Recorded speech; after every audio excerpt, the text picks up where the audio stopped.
Whenever you're ready to drift off, make yourself comfortable. Let your jaw unclench. Let your shoulders lower as if someone set a warm cloth there. Tonight, let's quietly explore for ordinary rooms from the past. No heroes, no rush, only simple tools. Small sounds and friendly light.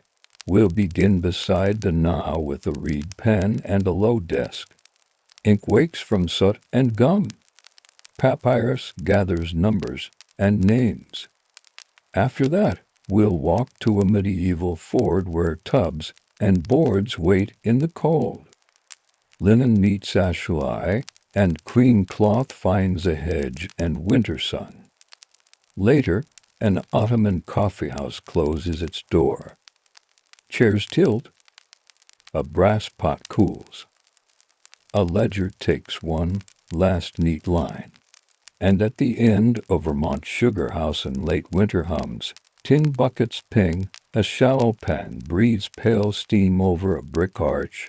The pace will be slow and steady, simple words, gentle detail. Nothing startling, only the kind of work that makes tomorrow easier, if your mind is ready. We'll begin with the tool that looks like a plant, but writes like a small river. A reed pen in a whitewashed room by the Nile. We begin in a room the size of two beds, maybe three. The walls are chalk white and cool to the touch. Morning sits outside the door, not bright yet, just a soft band of light where stone meets air. A reed mat lies under a low wooden table. On the table rests a flat pallet of pale limestone with two shallow wells rubbed smooth. Beside it, a small copper knife glints where the edge caught yesterday's sun. The reed pen is a hollow stalk cut from marsh growth. Its tip is trimmed at an angle, then split a little so it can carry ink. In this place and time, scribes make black from lamp soot and gum, and red from iron-rich earth. The cakes sit dry until a drop of clean water wakes them. Gum smells faint and sweet, like a cupboard that knows honey. The clerk enters before the street has a voice. He sets a plain jar of water on the table. He unwraps the pallet from a strip of linen and touches a single wet finger to the black. Soot loosens.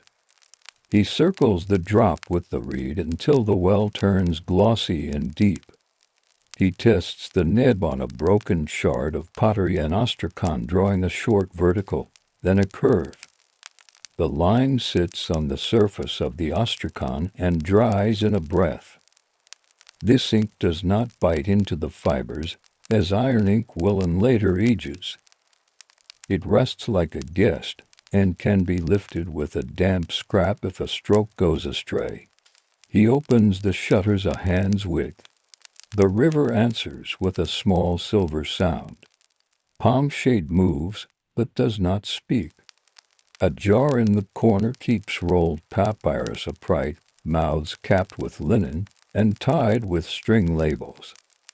Each cap bears a sign in red, the name of a granary, a month by moon, a tidy number that says where to look next time. The room feels arranged the way a sentence does just before the last word. He trims the reed. The copper knife is not razor sharp, but it knows its job. A whisper of cut plant lifts and falls away. He eases the nib fibers between finger and thumb until the point looks even.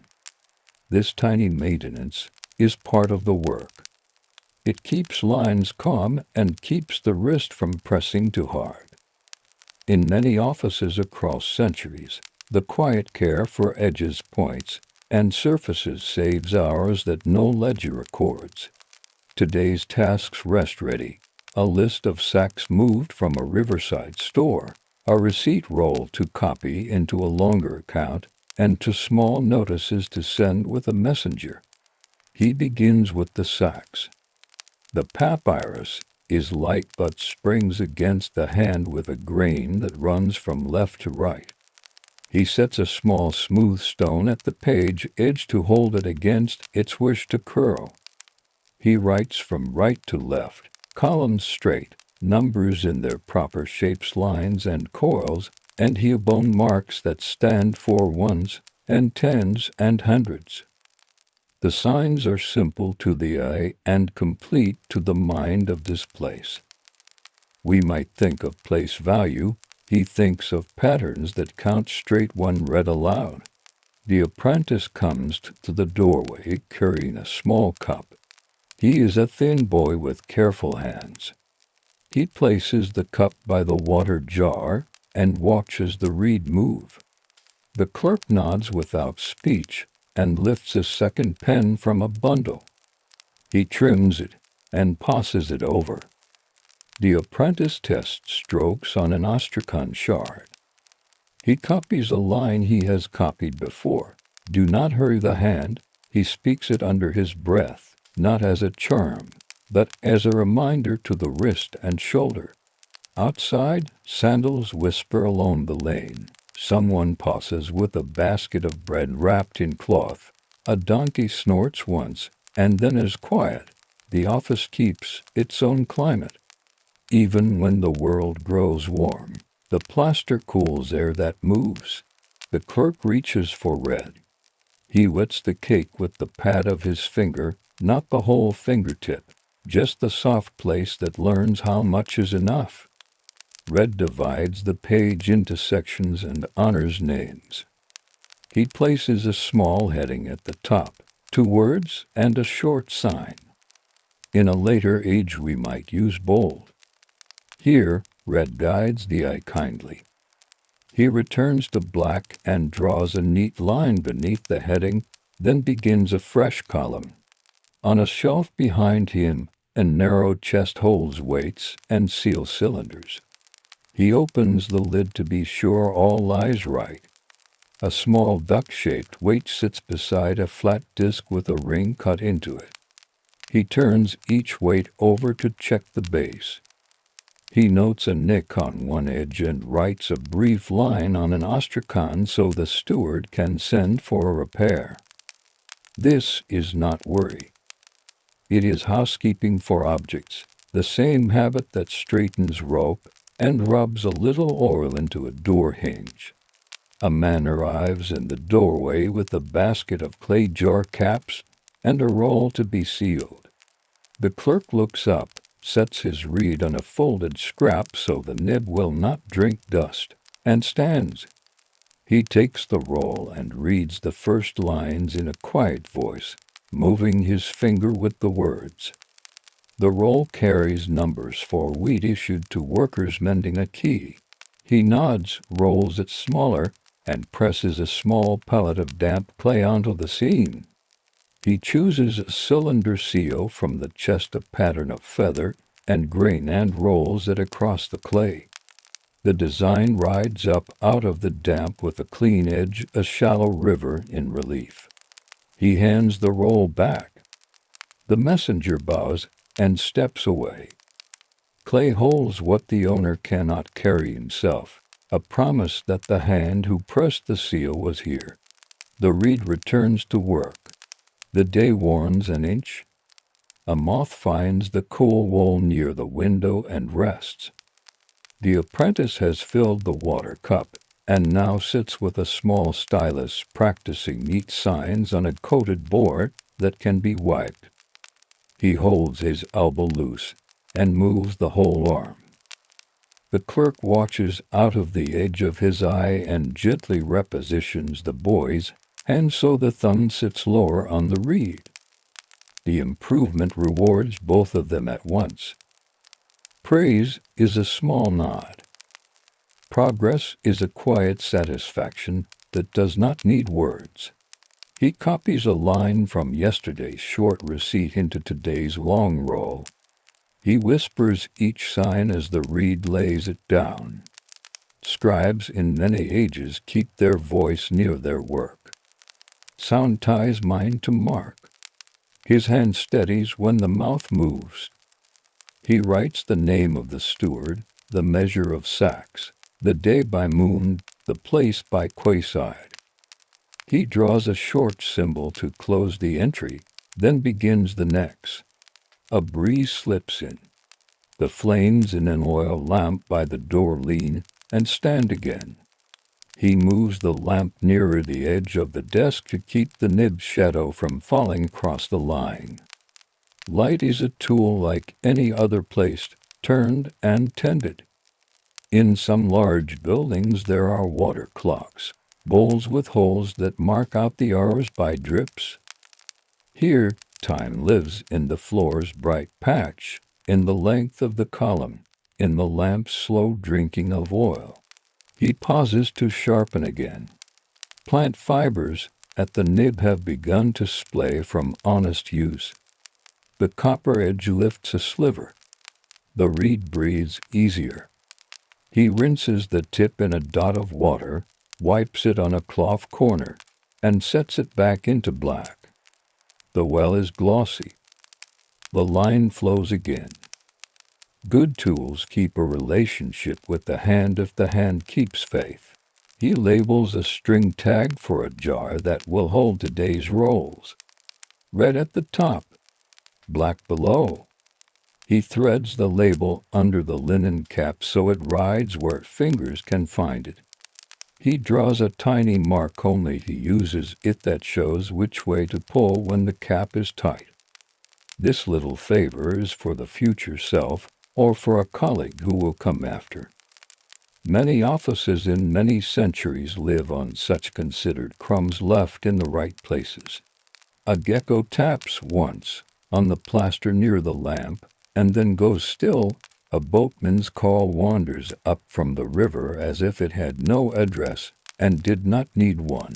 The clerk smiles without meaning to. Small, repeating sounds make a kind of music that supports attention without asking for it. He takes up a shell from a dish. He rubs its smooth curve along the edge of a newly rolled page to burnish the outer layer. The papyrus shines a little and is less likely to snag when opened next time. The shell hums softly on the plant surface.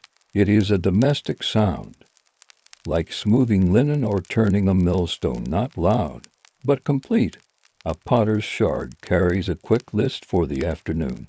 Check damp near the north wall of a store, count cords for a shipment, return the borrowed weight. He writes the 3 items in short lines so the eye can rest between them. He struck a lid in a shallow bowl until each note becomes a finished thing.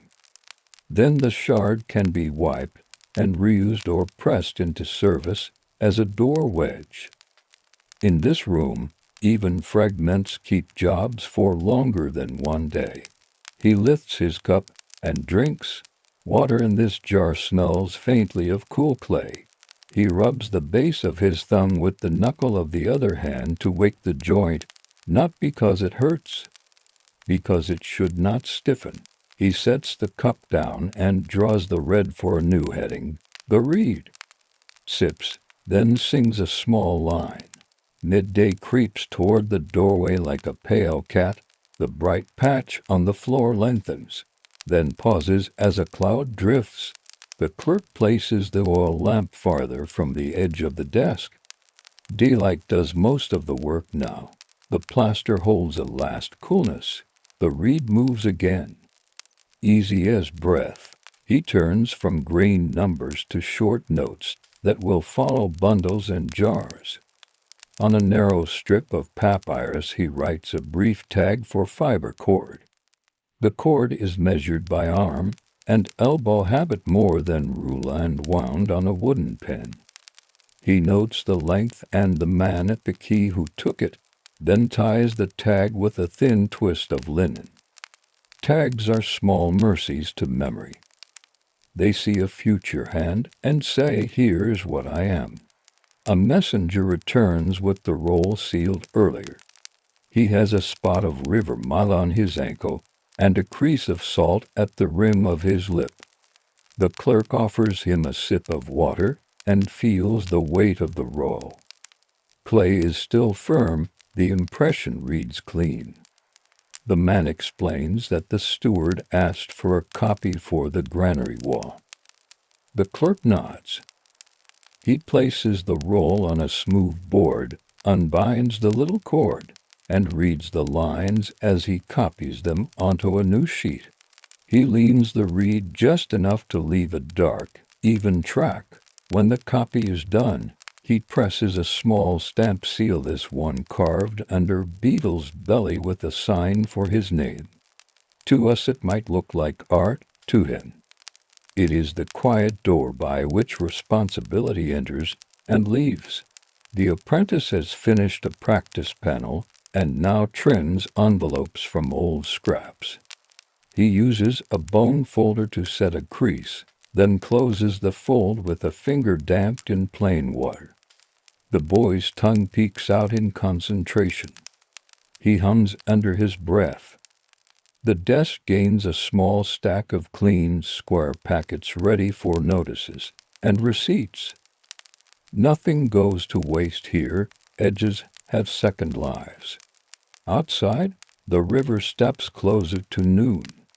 To broad boats pass down channel with reeds heaped high and tied with cords that bite and hold. A boy on the nearest deck lifts a palm in greeting toward the office and receives a small tilt of the clerk's chin in return. Along the bank, ibis show their crooked black beaks against glare. The wind turns the river's skin into many small scales.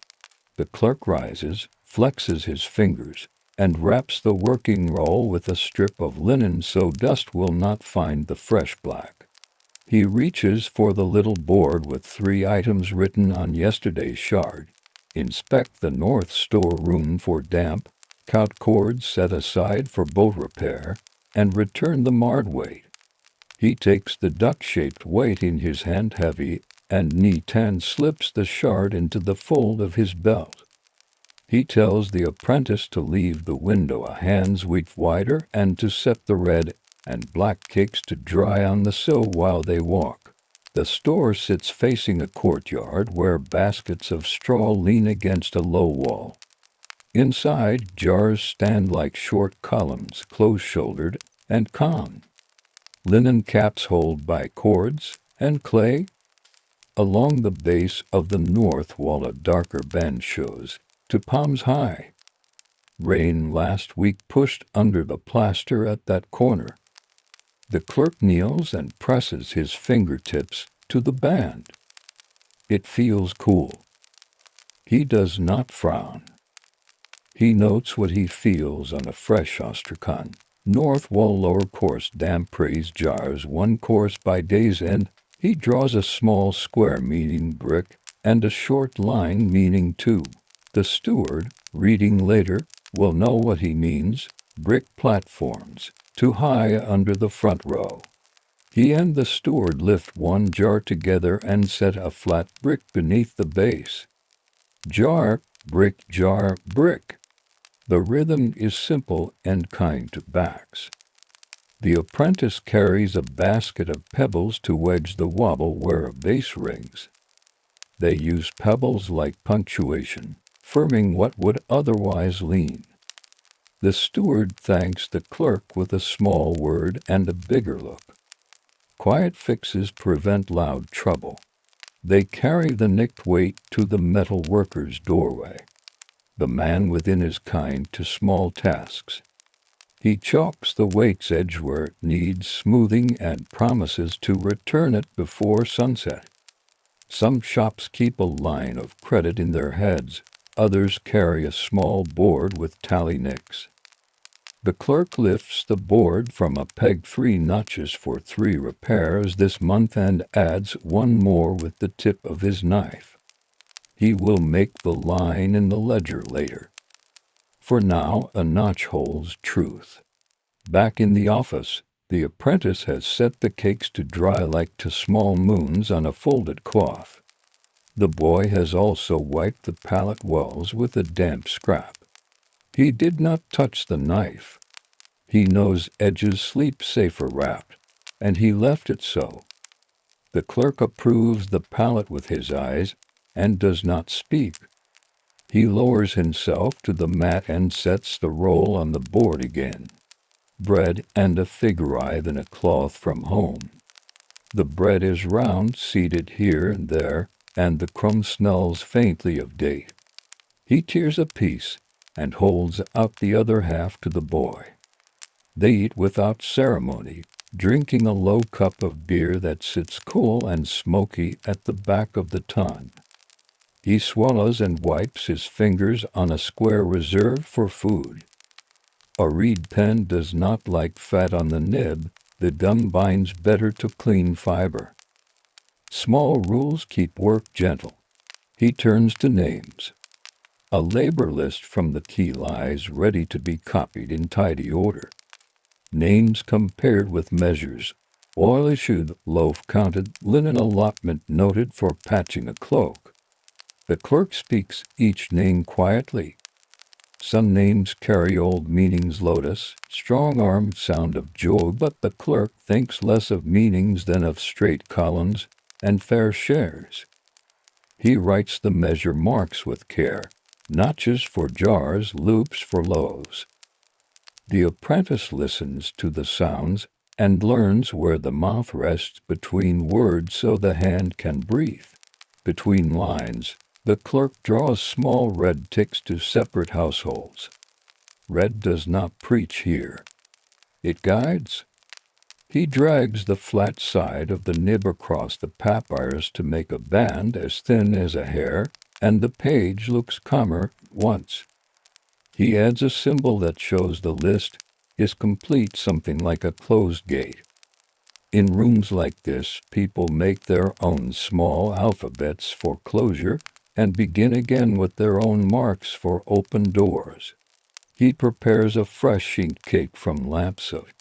He sets a shallow dish over the lamp for a few breaths, then lifts it, tapping the fine black into a small pile on the pallet's lip. He mixes the powder with gum from a hardened tear he keeps in a jar. When he circles the mixture with the reed, the paste goes glossy and thick. He touches a test line to an astrakhan and sees the shine on the stroke. He nods. The gum will dry firm, and the line will not smear when a sleeve passes near. To someone later, it may look like art. To him, it is a question answered. Will ink behave today? Yes, it will. A trader steps in with a narrow smile and a rolled strip. He needs a short letter, 2 lines, to a cousin upriver who will hold 3 jars until flood goes down. The clerk writes, name, place, thing held, day by moon.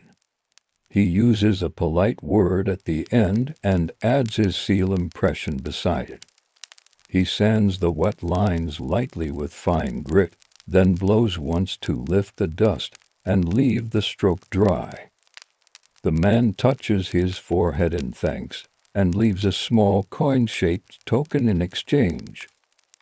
The clerk places the token in a shallow cup and pushes the cup a finger to the back of the shelf. Gifts do not sit near water or lamp flame. Keeping is a skill like writing. The room fills again with the steady noise of reed on plant fiber.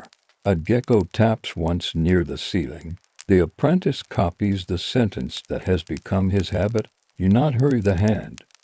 The letters stand taller today. The clerk places a tiny red dot at the start of the line. It is praise enough. He sets a jar cap on the desk and paints a label on the linen strip with the narrow nib. Barley store 3, 3rd month. He south. He ties the label to the cap with cord and sets the cap on its jar.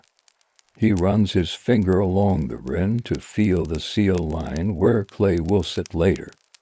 The tactile check is as important as the written one. He has known caps that read well but sat crooked. Both things must agree. By early afternoon, he paces outside like a patient animal. The shiver of air in the doorway grows slower. The clerk moves his stool slightly to the left to keep the bright patch off the page. He lays a sheet weighted by a smooth pebble so the curl will not ask the nib to catch.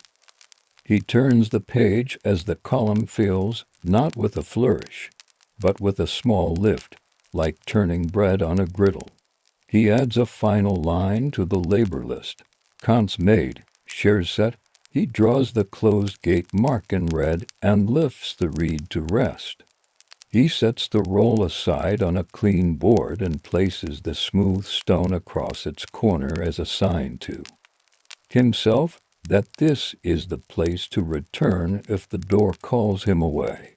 A low tap at the threshold brings a boy with a basket of clay stoppers.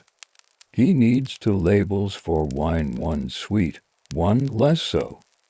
The clerk asks which went to which household. The boy recites the names. The clerk writes two brief caps in black with a tiny red stroke at the initial, ties them on and presses a thumb and a tiny beetle seal into the soft clay where string crosses. He does not own the wine. He does maintain the path it will take through people's hands. That is his job, to keep paths visible. He looks toward the north wall again in his mind and makes a note to check the bricks at day's end. He gives the apprentice a short board with 3 new practice words that he will need tomorrow when bills are gathered for wood. Ordered, received, mended. The boy repeats them softly, then writes each one 3 times and stops.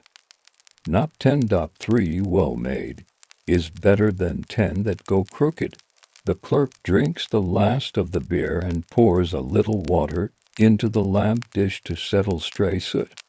He rubs thumb and forefinger together and feels the fine black dust become a cleaner finger.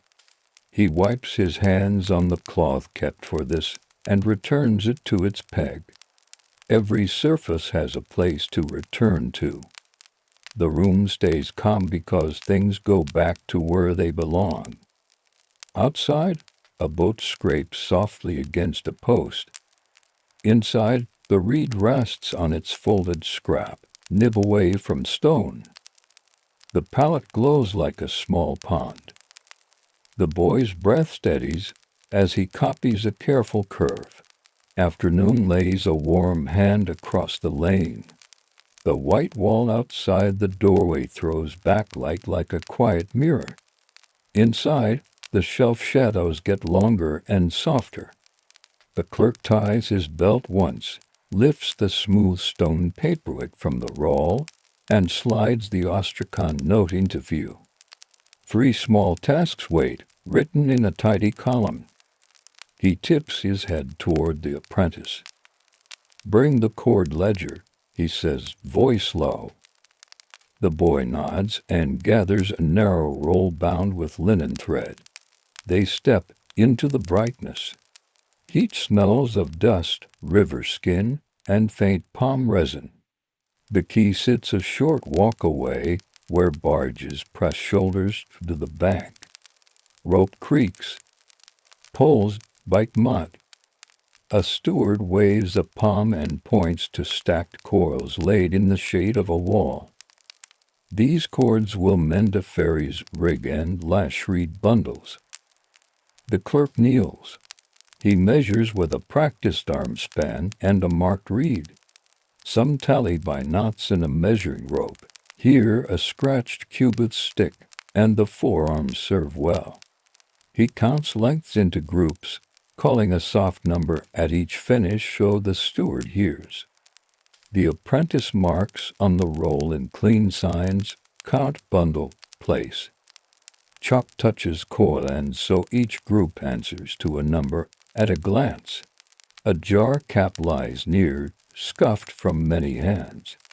The clerk ties a fresh tag to its cord. Cordage East Key 3rd day. The linen strip bends around knot and clay, the letters sitting firm. He presses a beetle seal into a fingertip of damp clay where string crosses. The impression lifts clear. The steward smiles and sets the capped jar beside the corals. When heat, and hands produce confusion, labels quiet the room. A boatman comes up the ramp with a barge pole across one shoulder. His skin glows with sweat and river light. He gives the clerk a folded scrap, an older Astrakhan bearing a brief note for all rations owed to his team. The clerk reads aloud as he walks his finger down the strokes. He agrees with a small nod and writes a return line on the shard's back, noting what was issued at midday and the remainder to be marked. He turns the shard to the boy, who copies the amount into the proper column on the roll. In many places, hard fragments serve soft intentions. Broken bowls turn into moving paper. Behind them, two men lower a basket of barley to a scale. The weight pans sway like sleeping birds. The clerk watches, not to judge, but to see whether the balance settles well. He notes the number taken and the number left, then writes a tiny sign on his palm with the blunt end of the reed so he won't bother the roll for a single digit. In a moment he will move that digit to the page, for now skin holds the memory. They walk the shade of storage walls toward the north room. Morning's damp note sits lower now that jars stand on bricks.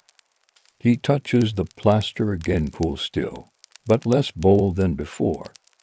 He thanks the steward with a slight bow he does not even feel in his neck. The steward nods toward the brick piles and says he will add a second course when the sun edges west. Quiet fixes are still in motion. A boy runs past with a tray of clay stoppers wet, shining, neatly pressed. He drops one at a door and scoops it up again, embarrassed. The clerk smiles and gestures toward the shade. Let them rest there, he says. Clay prefers patient air. He lifts one stopper and gently presses a fingernail across the top to make a small groove. Later, a label string will sit in that groove and stay obedient. At the metalworker's open frame, a small rasp tells the ear what edge it touches. The duck-shaped weight waits on a plank. Its nick has been worked away. The metalworker demonstrates the base flat true and sets a thin layer of ash on a small board so the brass will not find splinters while it cools. The clerk tests the weight with his palm's memory, then writes a brief thank you mark on the tally board, a clean notch that balances the work owed. In this quarter, silver moves sometimes. Often, signs and steady kindness do the same job. They return by a path that brushes along the river. A dredge basket tips and spills silt in a soft heap. A fisherman repairs a net on his knee, pushing the shuttle through holes with a rhythm that could be a lullaby. The office door looks cooler than the air. Inside, the apprentice opens the shutters one more finger width and brings the ink cakes in from the sill. They sit on the pallet like two moons again, firm and dry, ready to be woken later. The clerk lays the cord ledger on the board, smooths the first sheet with his palm, and enters what he counted. He writes with care, more slowly than he spoke at the key. Spoken numbers ride on breath, written ones must stand when breath is gone. Red strokes separate kinds, lashings for ferries, stay ropes for rafts, spare lengths for ladders. Beneath, the brief line names the steward who received them, and a tiny closed sign marks the entry complete. He opens a shallow box and checks the small store of ceilings, dried clay bits impressed with designs kept as samples. Each bears a rolled pattern or a scarab print and a red stroke number. If a question comes in a week, he can take down the right crumb of clay and say, "Look, this one touched that jar." He lays yesterday's to ceilings in the box and shifts the bundle so they do not rub. The apprentice prepares a fresh ostrakhan for evening errands. He smooths one face with a bit of sandstone so the pen will not chatter. Then writes 3 short lines as the clerk speaks. Deliver weight, note bricks added, label. Oil jars. He leans the shard against the oil lamp like a small triangular roof. A breath of wind finds the room. The lamp wick moves and then steadies. The reed's shadow grows softer on the page. The clerk rubs the nib against the pallet's rim to remind the fibers to lie together. He pulls the reed through the red well once, twice, then lays a heading on a blank sheet. Names workers West Key 3rd day. Each column gets its narrow space titles that keep place rather than promise pride. He chooses a fresh reed from the bundle, trims it to a finer point for tiny signs, and gives it to the apprentice. Try the lists, he says, and the boy nods and sits upright, shoulder loose. From the lane outside, a woman's laugh passes like water. A dog shakes and tags clink against leather. A jar lid thumps down somewhere, then thumps again more gently. The office receives these small sounds without distraction. The work inside is narrow and long. It likes to be companioned, not crowded. The clerk stands and stretches softly, wrists, then elbows, then shoulders. He rolls his neck once slow. He lifts the little damp cloth used to wipe ink from fingers and folds it so clean quarter shows. He touches the nib to a scrap of papyrus to draw off any clinging drop. Nothing blots. The pen lies flat and patient. A man appears with 2 empty jars and a request for labels. Light oil, he says, for door hinges and lamp cups.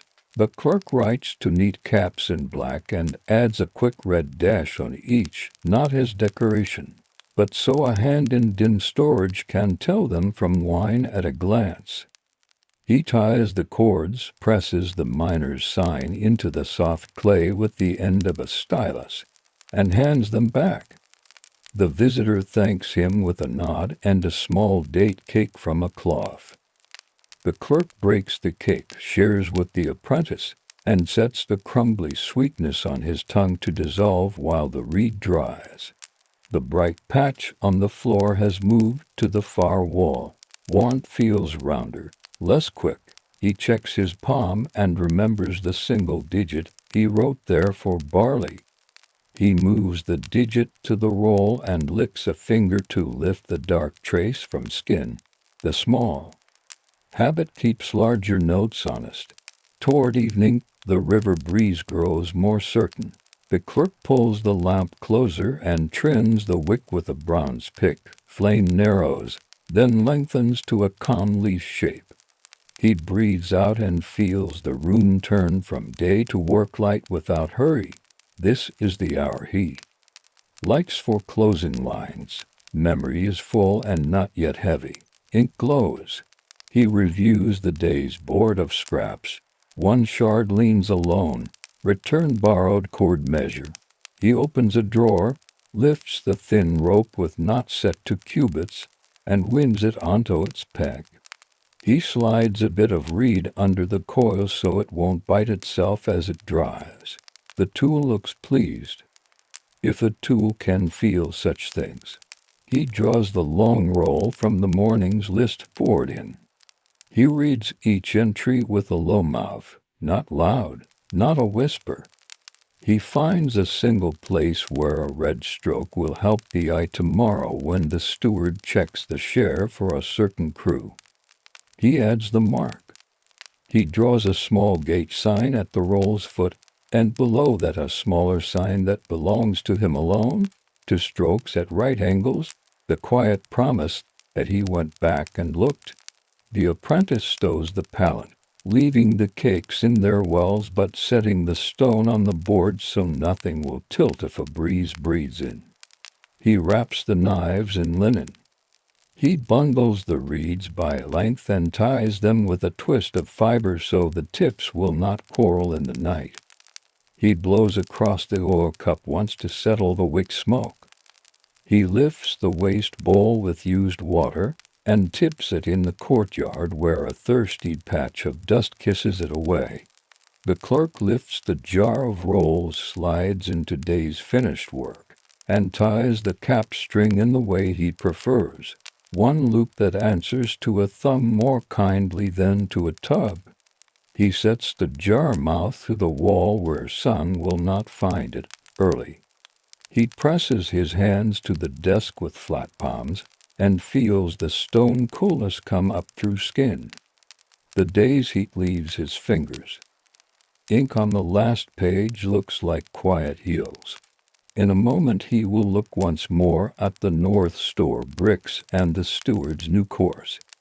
He will return the repaired weight to its place in the chest and set a note on tomorrow's shard for a small varnish of oil on the copper knife, because edges like protection in heavy air.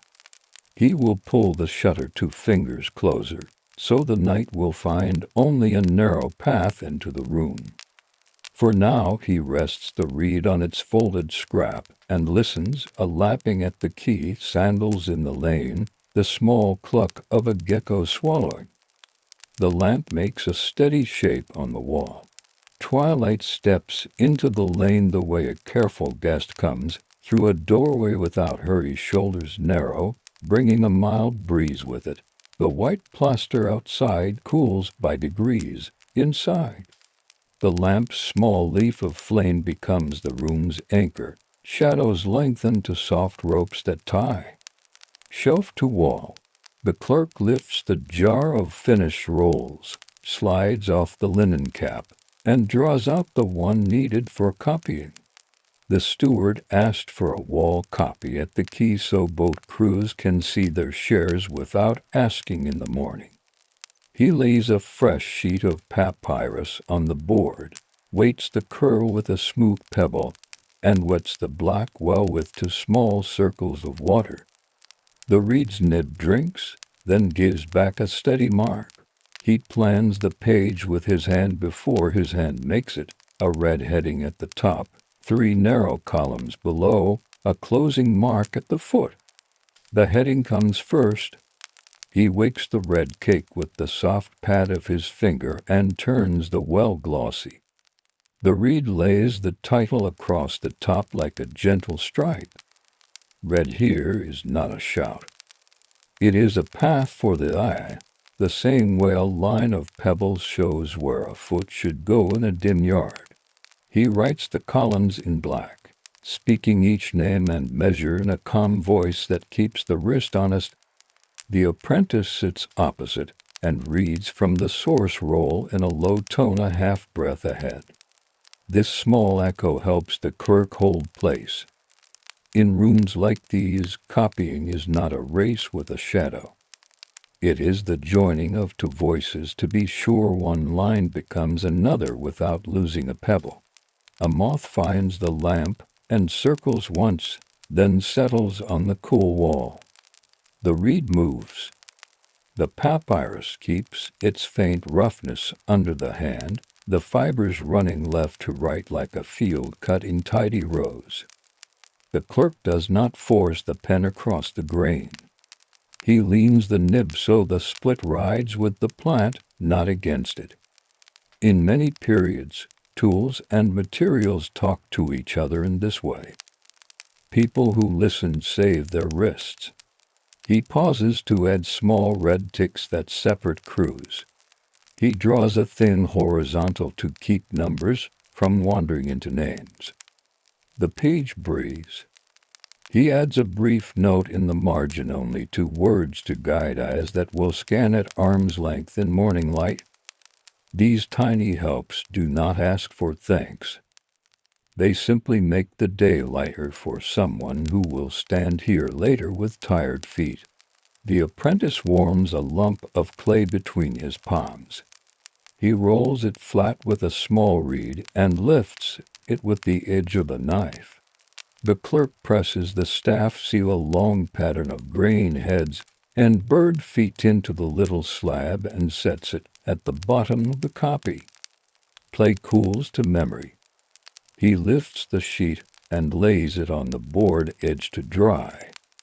He will stitch it to a light wooden batten so it hangs flat on the key wall without curling in dawn damp. A messenger arrives with evening on his shoulders. He carries a narrow basket of jar stoppers and a rolled strip of linen asking for labels, 2 for light oil, 2 for heavy, 1 for wine to carry medicine at the healer's house. The clerk writes each cap with neat signs, adds a red stroke for quick sorting, and ties them with soft cord that will not bite the clay.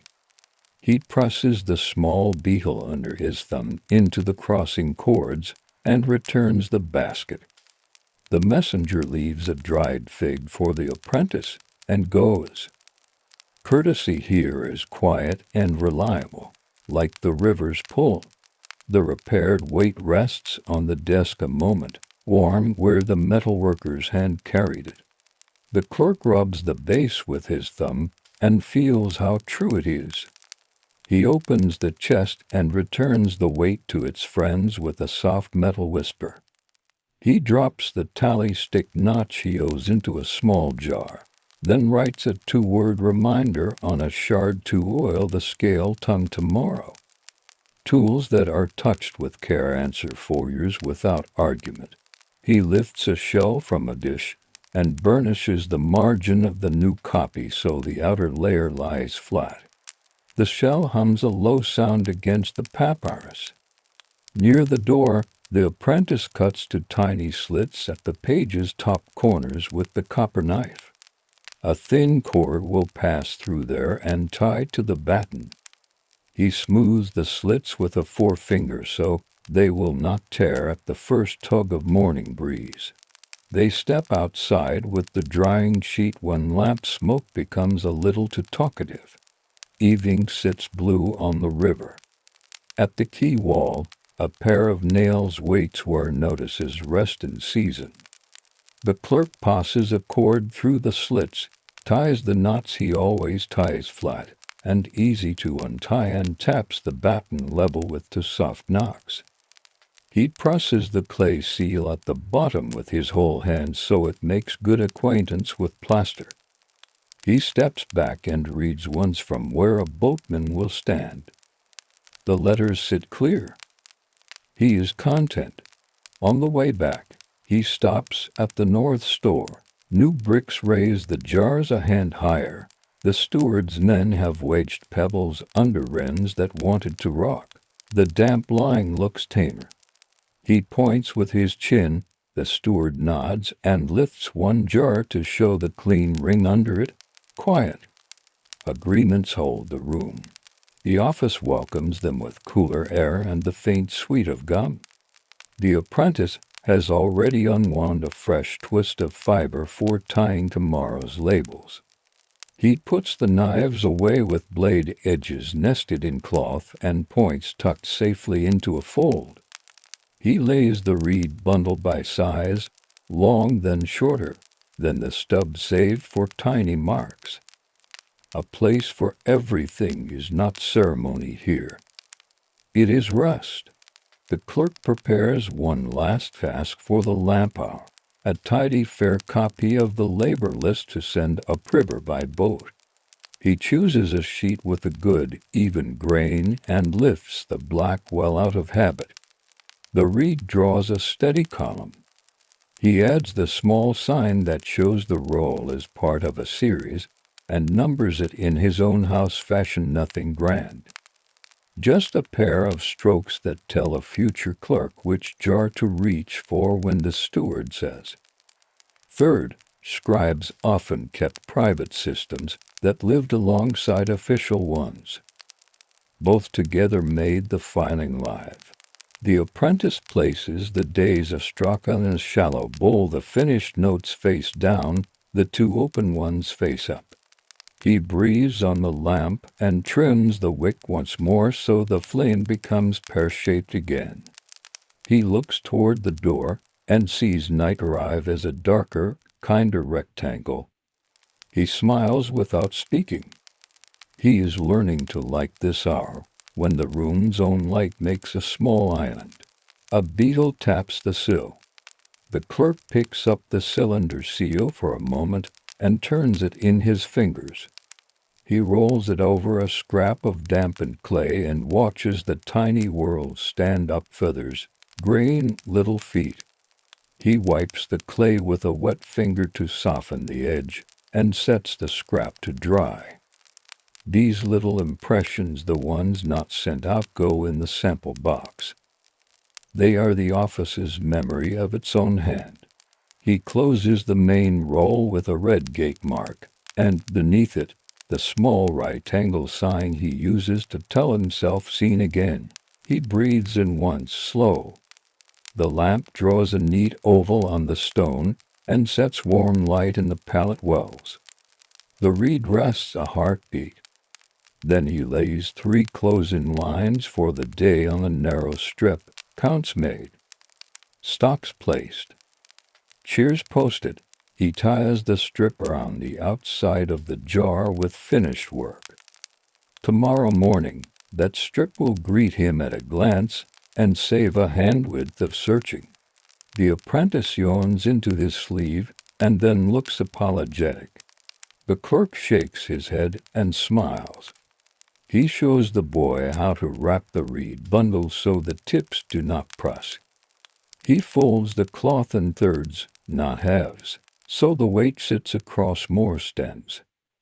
A minor lesson, but one that keeps a week from losing pens one by one to bruised mouths. They pull the shutters into a sliver.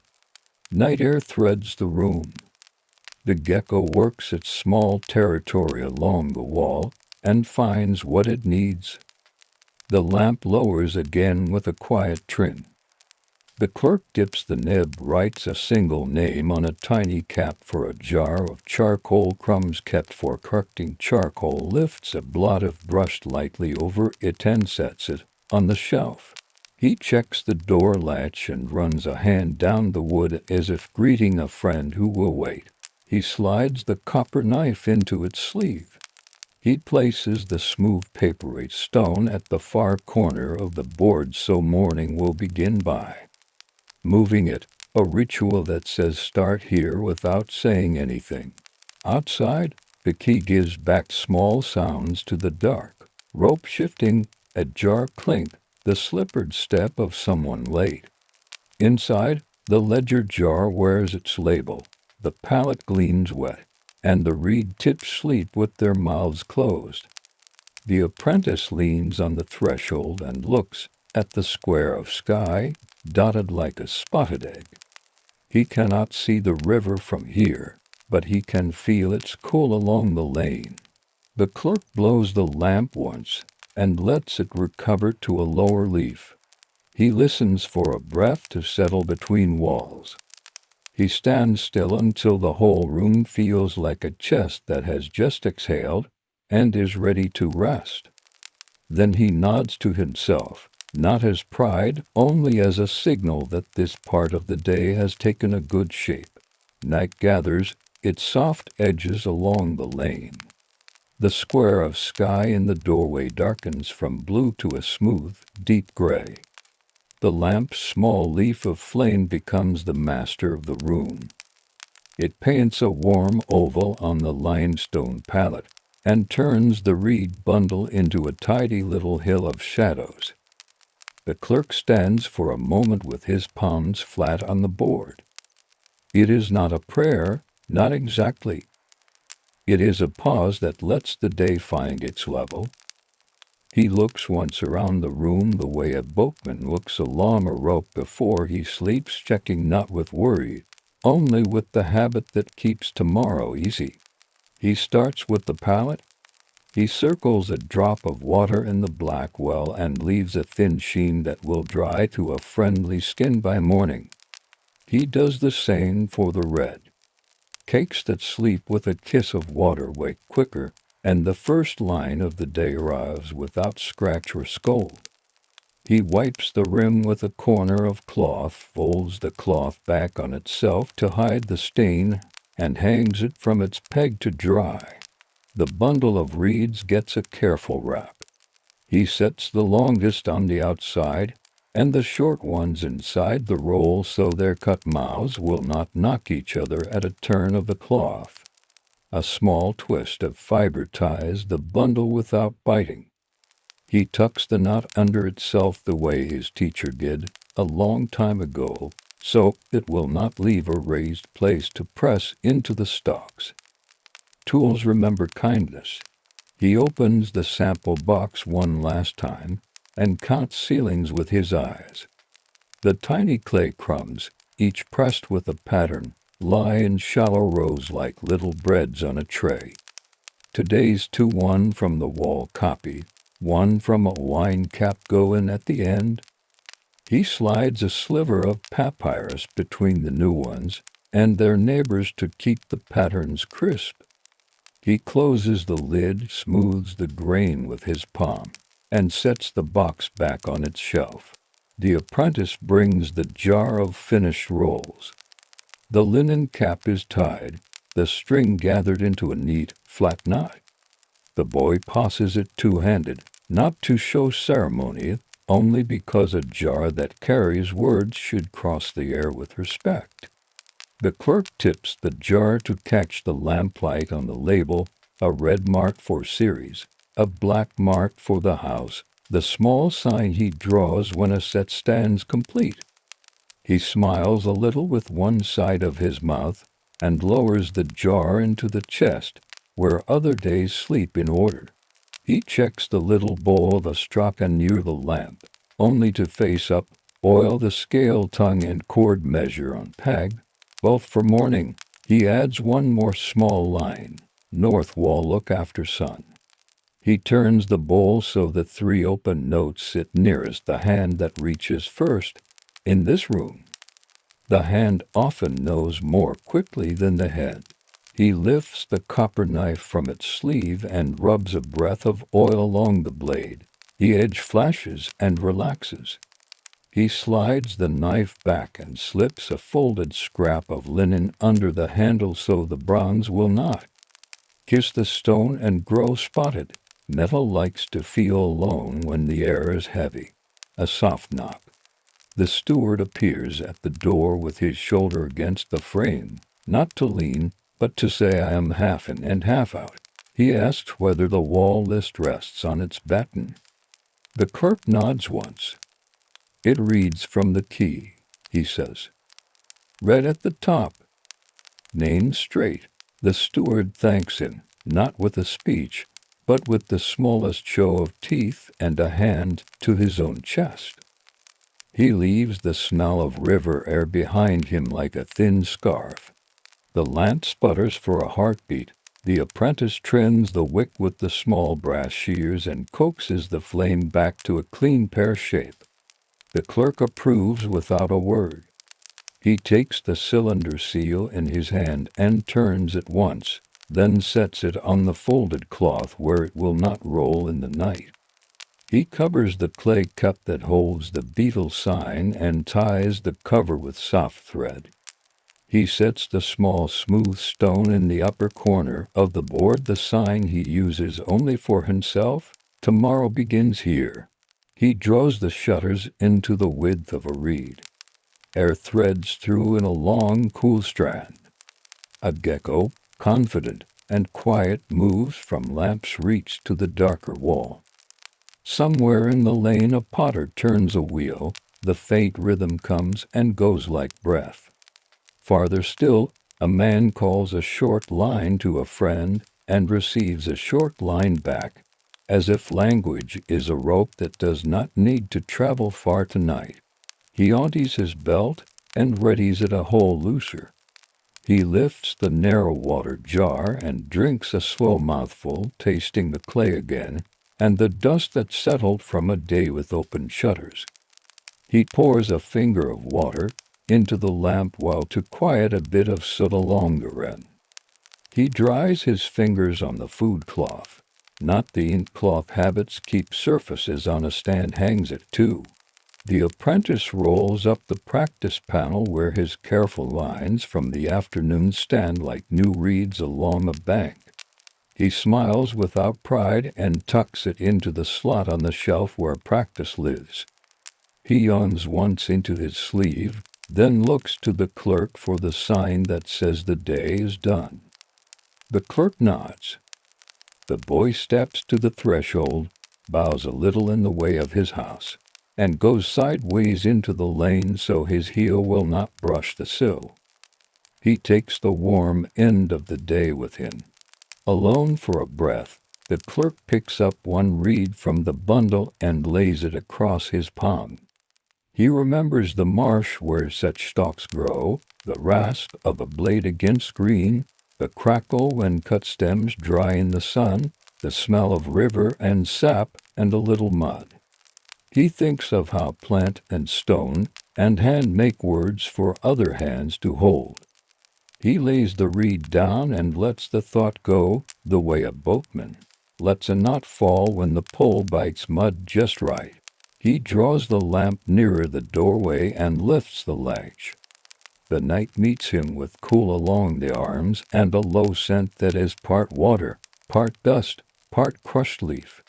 He pulls the door until the latch settles into place with its small, satisfied sound. He lays his palm flat on the wood for the length of a calm breath. The door answers, steady, familiar, the same grain under the same hand as yesterday and the day before. He walks toward the river mouth of the lane. Feet learn the smooth stones in the path the way fingers learn the palette rim. Overhead, stars prick the sky above the black lines of palms. At the quay, ropes exhale. A short laugh, shaped like a wave, fades. The wall notice he hung earlier lifts and falls at a corner, not enough to trouble reading. He smooths the top edge with 2 fingers and leaves it to the night air.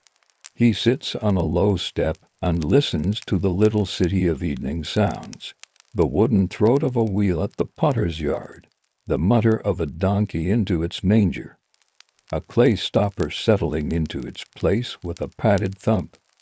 The tiny tick of a gecko answering its echo. The river itself keeps a polite conversation with the bank. Its syllables are old and do not need witnesses. He lets them flow under his thinking until thinking thins to a warm thread, and then to something quieter.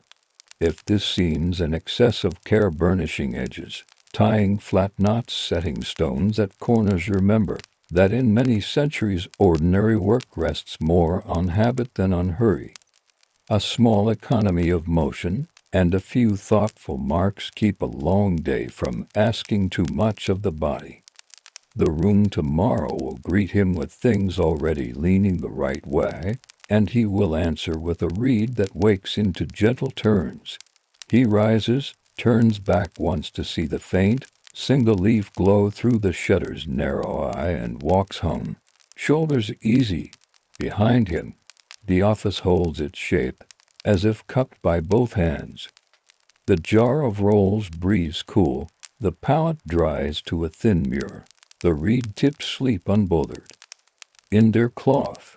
And now as the whitewash room by the river grows still and the reed's work settles into the clay and papyrus, let's walk forward in time and north across the sea, to a colder bank where wood tubs wait and linen meets water and ash. We will stand at a medieval fort on Washday, where hands beat a quiet rhythm and cloth finds the winter sun. We arrive before sun climbs the hedge.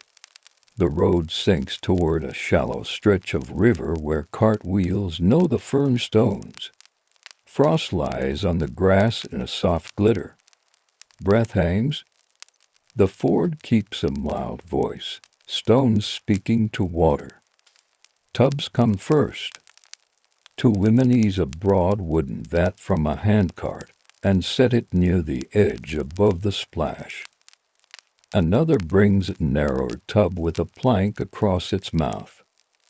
A boy carries a bucket and a bundle of pegs strung on a cord. He hangs the peg bundle from a low branch like a wooden necklace. Ashley slept in a crock overnight.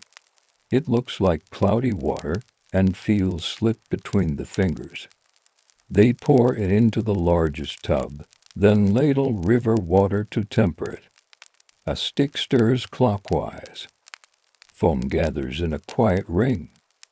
Ashley is the day's soap, rainwater drawn through clean hearth ash. It lifts grease from linen without scent. Stronger for sheets and toweling. Gentler for fine shifts. Cloth is unbundled, blue ribbons, red yarn ties, and simple knots tell households apart. A woman taps each knot, naming the marks, taboo knots for the miller's wife. A red cord for the priest's table linen. Plain string for her own. The ribbons sleep on the peg branch while the tying cords slip into a pouch. Wooden bats lean in a row. Each bat is a flat paddle with one or two carved notches for grip, worn smooth in the middle where hands remember. The boards for rubbing stand ready, their surfaces ribbed with shallow waves. A ringing stick, shaped like a short rolling pin with rope wound around, waits at the end of the plank. They loosen the first bundle. Coarse towels and a kitchen cloth go into the lie. The cloth darkens, then lightens as air leaves the weave. A woman kneads with both hands, pressing down in slow, steady rhythms. She does not hurry. Her sleeves are tied above the elbow with narrow cords so they won't drink. The water grows clouded, not dirty, only busy with ash. Steam rises from mouths and tubs. A little pot of straw sits open for adding if a load asked for strength. A handful goes in, the ring of foam returns. A girl brings a basket of soapwort stems wrapped in cloth. She crushes a handful underwater. A light froth forms. Soapwort grows near the hedges. Its sap makes lather that is kind to wool. For sturdy linen, Ashley answers better. The ford smells of cold water, wood, and a green note from the soap plant. Far bank geese walk along the mud as if checking the work. A dog lies where the sun will find it first and closes one eye. Now the beating. A length of linen comes from the tub heavy and shining. It lies across the red board. The bat rises and falls, not hard, not soft, a metered tap that squeezes lie through the cloth and carries griv away. The sound is hollow and satisfying. Under the bat, the weave tightens and clears. The woman lifts the cloth folds and beats again along a new line. The rhythm travels down the bank. It sounds like a simple song sung without voice. Children carry river stones up from the shallows to weight a corner of the cloths that lie on the slope. Stones keep wind from stealing edges. A boy tosses one stone a little too near a goose. The goose dignifies the insult by stepping aside and pretending it planned to be there. A tub is kept only for rinsing. The river itself does most of the work. A woman kneels at the shallow where water runs fast and clear. She knots a shore cord through a corner and lets the cloth lift and lay as water threads through. She watches the swirl. When it clears on her hands, she changes the fold and lets the fresh run find a new path. The ringing stick comes to work. Two edges of the cloth twist around the stick in opposite directions. Two women take ends and turn toward each other slowly. Water runs in a steady rope to the stones. They turn until the cloth feels damp instead of wet. They unwind with care so the threads won't fight back. The cloth returns to the board for a quick beat, then to the hedge line. Sun reaches the bleaching ground and opens strip of turf. Linen opens there like pale sails. Pegs hold corners on a line of hemp cord stretched between forked willow props. A child counts pegs as he goes so none will be lost in the grass. He counts softly, the numbers sit in the air and settle on his tongue like crumbs. Woe waits its turn. It stays out of lie. Warm river water and a little soapwort answer for it. A wool cloak is pressed and lifted, always in one direction, never rubbed crosswise. Hands move like fish through shallow water. The cloak will dry later on a rounded branch so shoulders keep their shape. Felting by beating belongs to the fullers. On Washday by the ford, wool gets tenderness, not muscle. Voices stay low. This is work that likes listening. A woman tells, not as a tale, but as a small piece of news, that the baker's oven will be hot for long loaves tomorrow. Those with damp firewood can bring kindling intrigue. A nod goes around without words. The list of small errands rearranges itself in several heads at once. A pot sits near the edge with a few sprigs of rosemary and wormwood. When the last fold happens at home, a stem will be tucked between stacks in the chest so moth guests will keep away. For now the sprigs rest here and share their green with the air. A girl touches them and then smells her fingers, surprised to meet a garden in winter. On the road above the ford, a cart rattles. The driver slows where lines cross the path and lifts the fork prop so wheel and rope will not quarrel.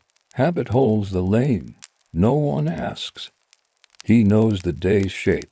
The prop goes back to its notch.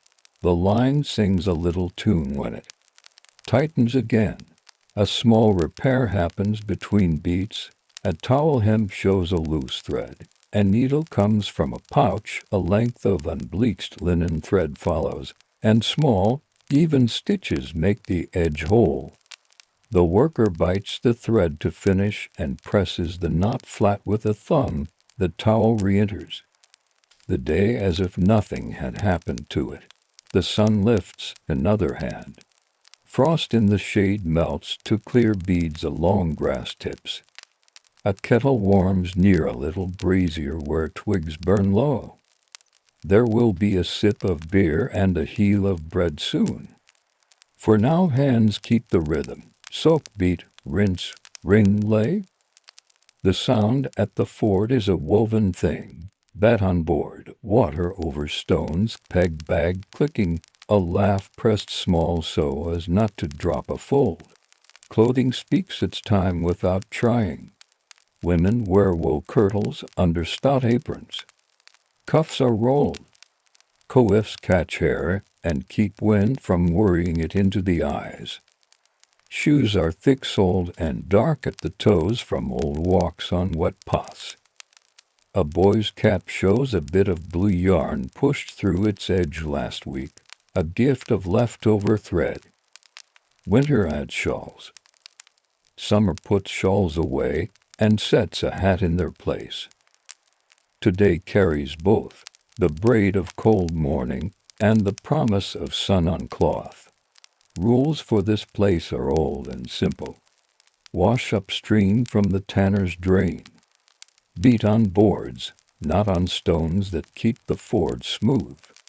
Carry pegs away in a bag, not clenched in the mouth. Pour out lie where reeds grow thick, not where cattle drink. The rules are not written here, but everyone knows them. A child learns them in the wrist rather than in the ear. The tub's liquor dulls. New lie will wait to be steeped tonight, for now a woman refreshes the bath with a ladle of hot river water. The bet rises again. Light finds the moving bright of water in the cloth folds. The bleach ground begins to resemble an armory of sails. A breeze turns a sheet into a slow creature and then leaves it. A wrinkle at the edge of the day smooths itself. The baker's daughter arrives with a small loaf wrapped in a cloth, payment for a week of clean oven linens. She sets the loaf on the plank and ties her apron closer about her waist. She takes the bat and begins to lift and set, as if she were born with that measure in her hands. Perhaps she was. By late morning, half the bundles have passed through tub and river. Pegs shine along the line like little teeth. A goose decides to make itself useful and patrols the far bank with a businesslike step. Children return from the willow with to fresh fork props. A new line will stretch there for caps and lighter things. The ground near the hedge will be for sheets and tablecloths, where the sun lingers. At a pause, one worker dips her hands into the cold river and looks toward the stand of alders. She closes her eyes for a breath, not to wish, not to pray, only to feel the skin of the day lie smoothly again. Then hands go back to cloth, and the day resumes its plain dignity. This may look like heavy labor, and it is, but it is also a kind of quiet order. Each tool answers a purpose. Each habit spares some later trouble. In a week when rain will not allow a line, linen will dry over chair backs by the hearth. Today, the open bank gives its help, and the ford keeps the town's rhythm steady. The kettle's lid lifts.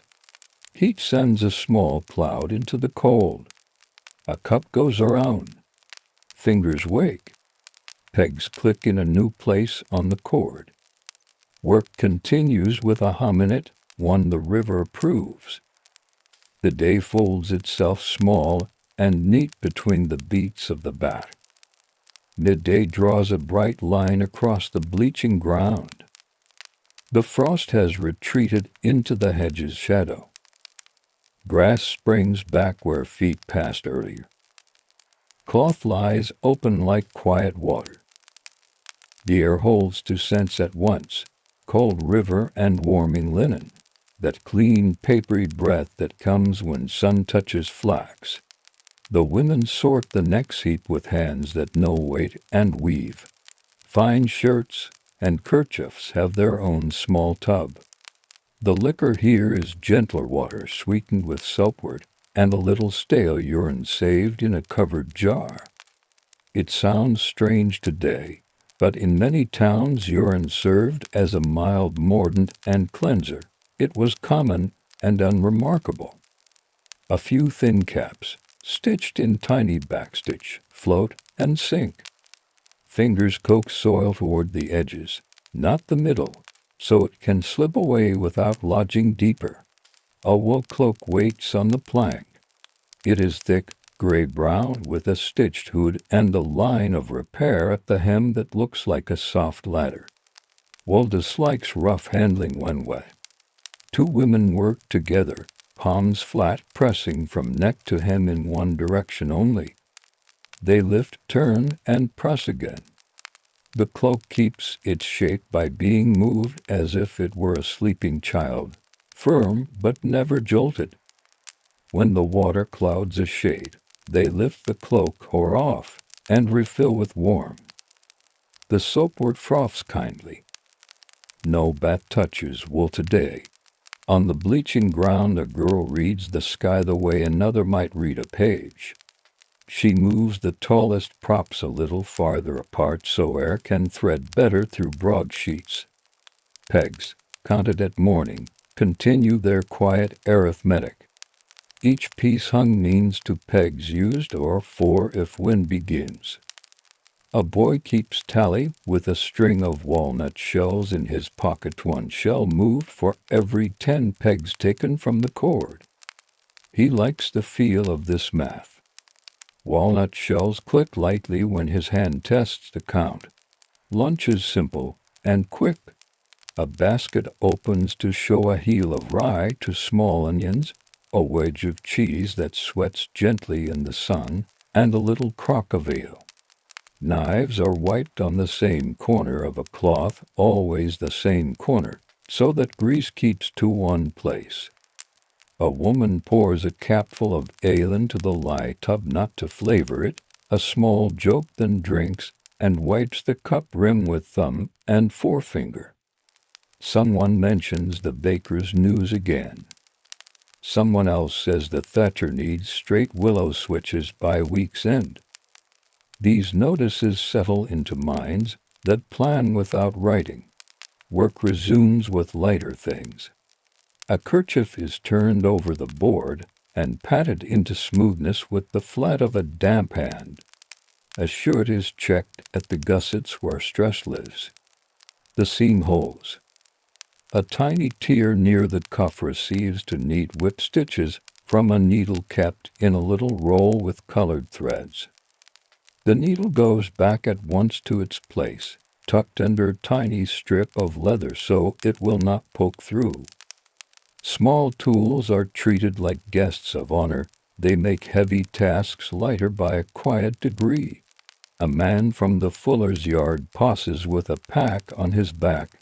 He nods toward the line and does not offer advice. Fuller's work is another craft: urine tubs, foot treading, and hot cloth stretched on frames to dry and tighten on Washday by the ford. The women clean without that strong discipline. Respect between trades travels with eyes, not with speeches. Across the river, someone shakes rushes from a mat. The sound is a soft, busy rain. A goose complains, then forgives. Here, the boards keep their conversation with the bats. Tap, lift, fold, tap. The tone of the bat on wet linen is slightly higher than on half-dry cloth. Ears follow these changes without thinking. If a rhythm turns harsh, a hand eases it, or someone says soften, and the sound returns to right. Sun slides a finger along the hedge. It finds the rosemary sprigs and warms their green.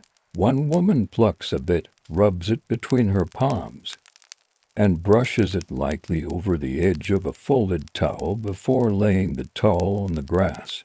It is not perfume exactly. It is a way of telling a chest, this came from outside, keep it so. The line needs tightening.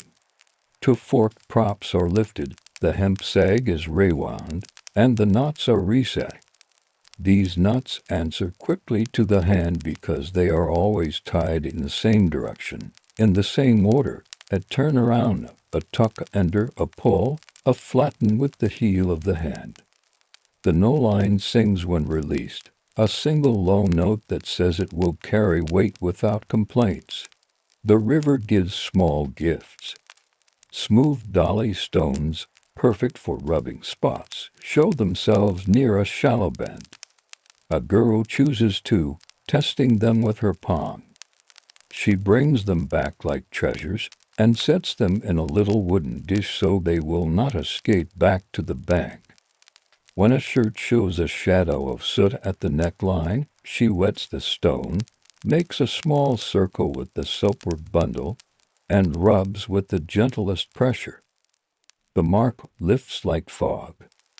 She grins into her shoulder so no one says well done too loudly and breaks the spell. A bright cap with blue edges hangs from the new line. The blue is modest, Woad raised it, not indigo. Near it, a linen table strip rests with a decorative pulled thread border that someone's mother taught someone's daughter to do. Domestic fineness sits quietly among sturdy pieces. No one points. Everyone sees. At the far end, an older woman tends a set of napkins. She is particular about corners. She dips, presses, and folds each one so that a diagonal crease will remind the next hand how to open it. She smooths with the slick stone or river pebble polished almost to gloss, and the cloth responds with a faint shine. Later, at home, she will run a warm iron from the fire over the stack to set the memory deep. For now, sunlight begins the lesson. The wool cloak returns. It is rolled around a rounded branch to drip without pulling its shoulders. The woman runs her palm along the nap, all strokes in one direction. The wool thanks her by looking respectable rather than tired. She smiles at this, not as praise to herself, but as appreciation for a material that knows how to behave when met with patience. The peg bag grows lighter. The boy's walnut shells move again in his pocket. He counts the line, 56 pegs in place, 8 in hand, to cracked and set aside for the fire. He will shave new pegs tonight by the hearth with his little knife, hazel if he can, willow if he must. Pegs are small, but cloth trusts them. A passing carter pauses at the curve and lifts his hat with 2 fingers. He knows to slow until a ringing stick has cleared the path. He watches the twist pour water in a steady rope. He says, "Good day for it," because there is not much else to say, and they agree, which is enough to make the road feel friendly again. The rinsing stones look smoother by noon. Water cools hands. A woman changes sides of the board to rest one shoulder. She rotates tasks the way a farmer rotates field strips, board, river, line. Fold so no part of the body burns out before the day is finished. This is not theory. It is long practice written in wrists. Lunch ends with a shared dried apple slice that tastes of last summer. The slices were threaded and hung in a loft where smoke from winter fires wandered through. The taste sits between sweet and wood. A child bites and then squints as if the memory is strong, and the mouth does not know it yet. A little repair for a shirt's neckband requires a bit of tablet woven tape saved for this purpose. The tape is flexible and strong, and needle passes through 4 times. 5. Then knots under the cloth where no chin will feel it. The tapes pattern a simple ladder of dark, and light will show only to the person folding. That is enough to make folding pleasant. The sun tips past its tallest, shadows thicken behind the props. The bleaching ground brightens as if it owned the light. A breeze lifts the corner of a sheet and makes a gentle drum with it against the line. Someone hums, accidental and small. Because the sound pleases, the hum overlaps the bat's tap and becomes the day's unnoticed music. A potter's wife arrives to ask whether the small cloth she left last week was found. It was. A girl brings it out from a basket, washed and neatly folded. A bit of blue thread marks it as hers. The potter's wife swaps it for 2 earthen buttons and a promise to mend a chipped bowl. Exchange runs on the same track as the river. It goes and comes back, always moving but never lost. When the gentle tub reaches its useful end, a woman tips it and lets the water slide into a shallow hollow where reeds stand. She stirs the mud with a stick to give the earth its share and to keep puddles from drawing flies. Housekeeping extends beyond walls out here. Even the ground waits to be set straight. A last cluster of fine pieces meets the board. The priest's table linen, stitched with a small cross in one corner, and 2 napkins with a salmon stain from a Friday dinner. Soapwork persuades the color to lift. The board and a careful stone finish the argument.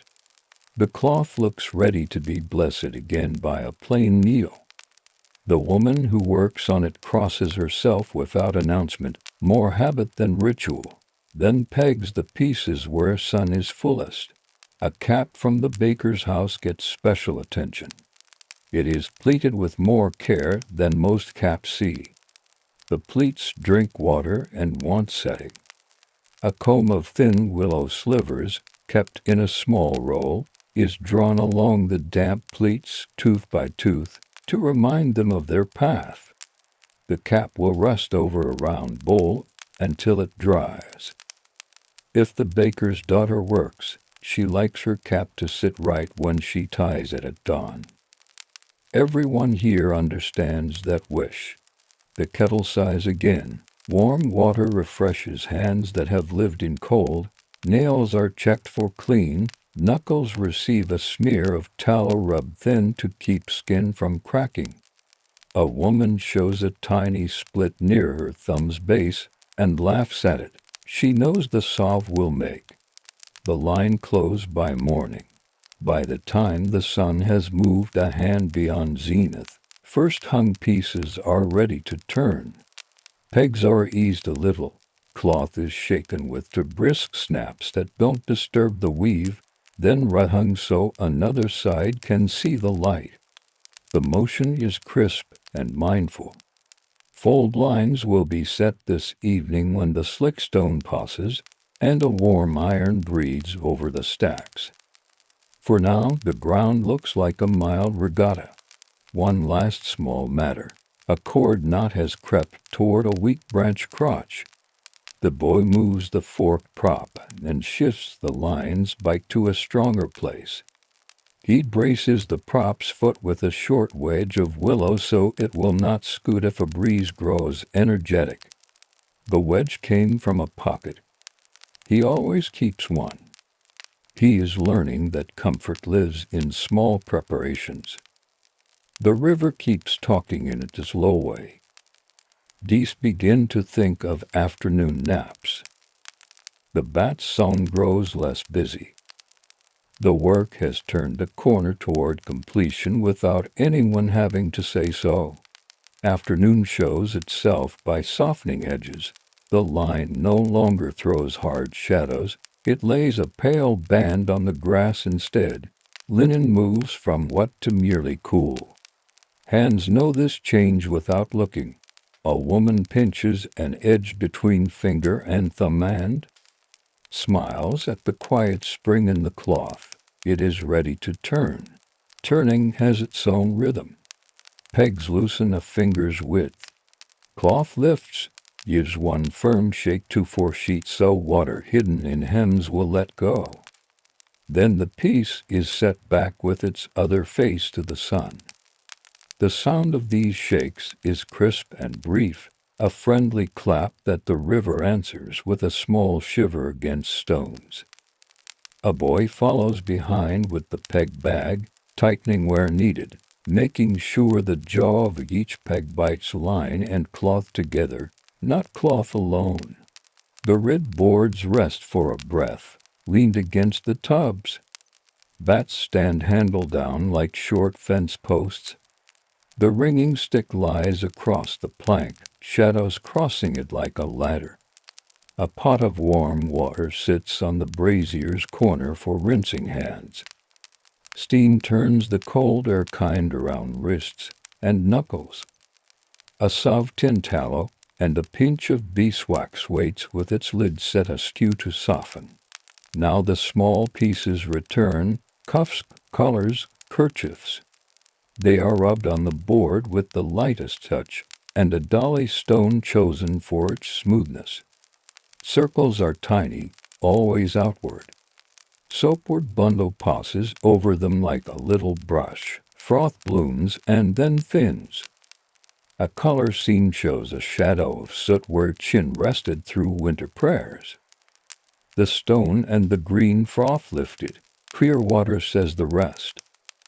The piece goes to the line with 2 pegs, and a 3rd peg waits in the bag should the breeze grow curious.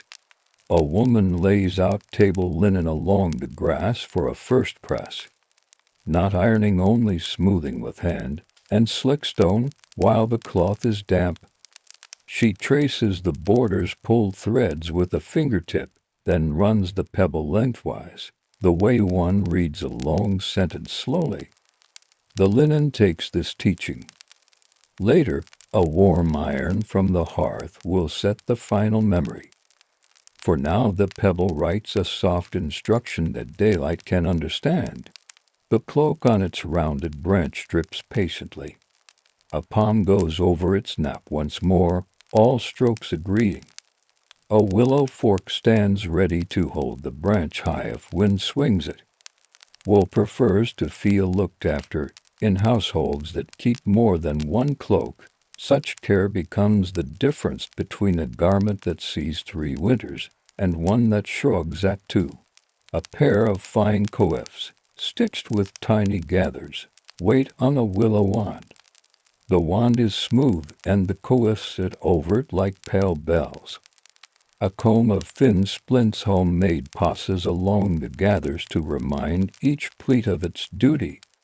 This comb looks fragile but answers well to gentle hands. It is kept in a small roll with a strip of soft leather to protect the teeth. When not in use, the roll smells faintly of alum and smoke. The counting continues in quiet ways. Walnut shells in a pocket. Knots on a thin cord. A row of pebbles moved along a plank. These light calculations live in fingers rather than in ink. If a child asks, how many left, an answer comes not from a mouth but from the string itself. When the bag sighs nearly empty, a girl smiles at the sound. It is a sign the afternoon is using itself well. Someone's sleeve seam has gaped. The needle roll opens, and a length of unbleached thread slips free with the easy twist of long habit. 3 backstitches, a tiny running line, and a finishing knot pressed flat with a thumbnail. The needle kisses the leather strip and sleeps again. The sleeve goes back to the line as though nothing had happened, which is the goal of most good mending. At the rinsing place, a woman ties a new shore cord to a stone buried at the bank. The knot is always the same, quick to tie, quick to free, secure while wet.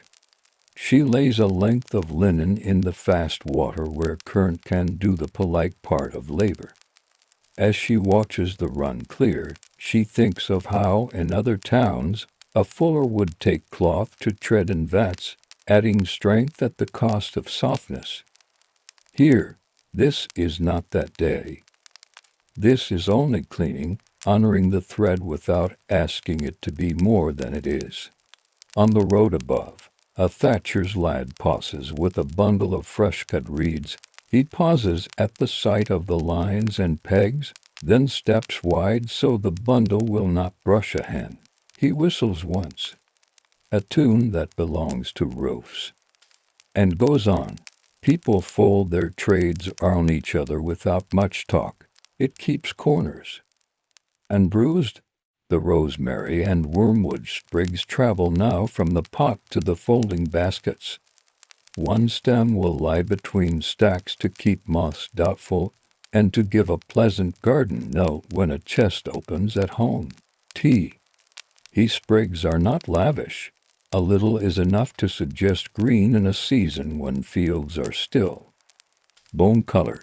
Children return with 2 new fork props cut from willow by the stream. The fresh-cut wood gleams pale. The feet are shaved to a flat, the fork smooth with a knife so line will sit without snagging. A small wedge is cut for each foot. Wedges keep feet honest on softer ground. The boy sets wedges where the path crosses and looks proud in an inward way that needs no show. A cap from the priest's house has a faint wine blush near the edge. Ought it have been there at all? Perhaps a guest laughed too heartily. Perhaps a cup thought itself deeper than it was. No one comments. Soapwort and patience make steady allies. The mark lifts. The cloth rinses clear, the cap joins its fellows. If a story stays in a fold, it will be a clean one. Bats resume their song as the heaviest pieces come from the gentle tub for a second pass. Tap, fold, tap. The sound is slower now, more deliberate. A woman shifts her stance to rest the knee that has worked the path all morning. Someone else takes her board for 10 minutes. Tasks rotate by glance rather than by call. In places where work fills a day, relief belongs to anyone who looks up at the right moment. A pop lid lifts on the brazier. A scrap of onion and a pinch of salt go into the warm water, making a soft broth that will travel home in a covered cup. Children sip from wooden spoons and blink at the kindness of heat. A sliver of cheese follows. A crumb of rye arrives in a small hand and disappears the same way. No one leaves full, no one leaves sore. Past the hedge, a robin works the leaf litter with chore-like attention. Its movements look like a tiny echo of hands at the tubs. The river forgets to sound louder, staying at its same polite talk. It has learned this bank and is in no hurry to change it. Near the end of the long line, a woman smooths a table strip and aligns its edges with care. She folds one end to meet a chalk mark made months ago, then the other end to meet a second mark, so that when it is laid for a meal the center crease will be true. Chalk lines like these speak forward to an evening far off, saving to breaths of thought when they are worth more. A boy spots a peg beginning to split along the grain. He pockets it rather than risking a fall. He will shave new ones tonight, counting by tens to keep his knife honest. Hazel, if he can find it, willow otherwise. Hazel holds a spring that a line appreciates. A neighbor comes to fetch 2 cloths for the midwife's chest. They are small and plain. The woman who packed them adds one more, folded thin with a whisper of rosemary between layers. No one says anything more than go well. The river keeps talking in the same voice. By now, the tubs stand with low liquor. A fresh ladle of warm river water turns the last work into kindness. The ash jar stays closed. It will be steeped tonight for tomorrow's tasks. The soapwork bundle, now tired, is laid on the stones to dry. It will serve as kindling in the morning. Nothing stays single use if it can help it. A brush made from broom corn sweeps the plank and clears damp grit into a wooden pan. Grit does not belong on boards where cloth asks for smooth puffs. The pan's load goes to the reeds where it will trouble nobody. The board's ribs show clean again, shining where hands have polished them longer than anyone remembers. Stacks begin at the far end, towels together, shirts by size, small piles that keep households from tangling at the path. A ribbon or yarn tie finds each stack, the same color that marked its bundle at dawn. Blue for the miller's wife, red for the priest's table linen, plain for the woman who carries her own lot home on her hip. The ribbon's knot is simple, pulled flat so it won't bruise the fold. A last check along the grass finds a single peg in the shadow of a prop. The boy laughs at himself, pockets it, and taps the prop's foot with his wedge to settle it for evening. He will fetch the props at the end, stacked in pairs like walking sticks, one for each shoulder. Light slides lower. Sheets on the line turn from bright to a subdued glow, like clouds learning to sleep. The bat's voice falls silent, boards lean, draining. The river continues, unbothered by household markers. The geese on the opposite bank tuck heads under wings. The breeze points along the path home. This work may look plain, but it makes a town softer at the edges. Clean cloth on a table, the shirt that doesn't scratch, a towel that smells faintly of rosemary. Such things ask nothing of the eye but give the day an easier turn.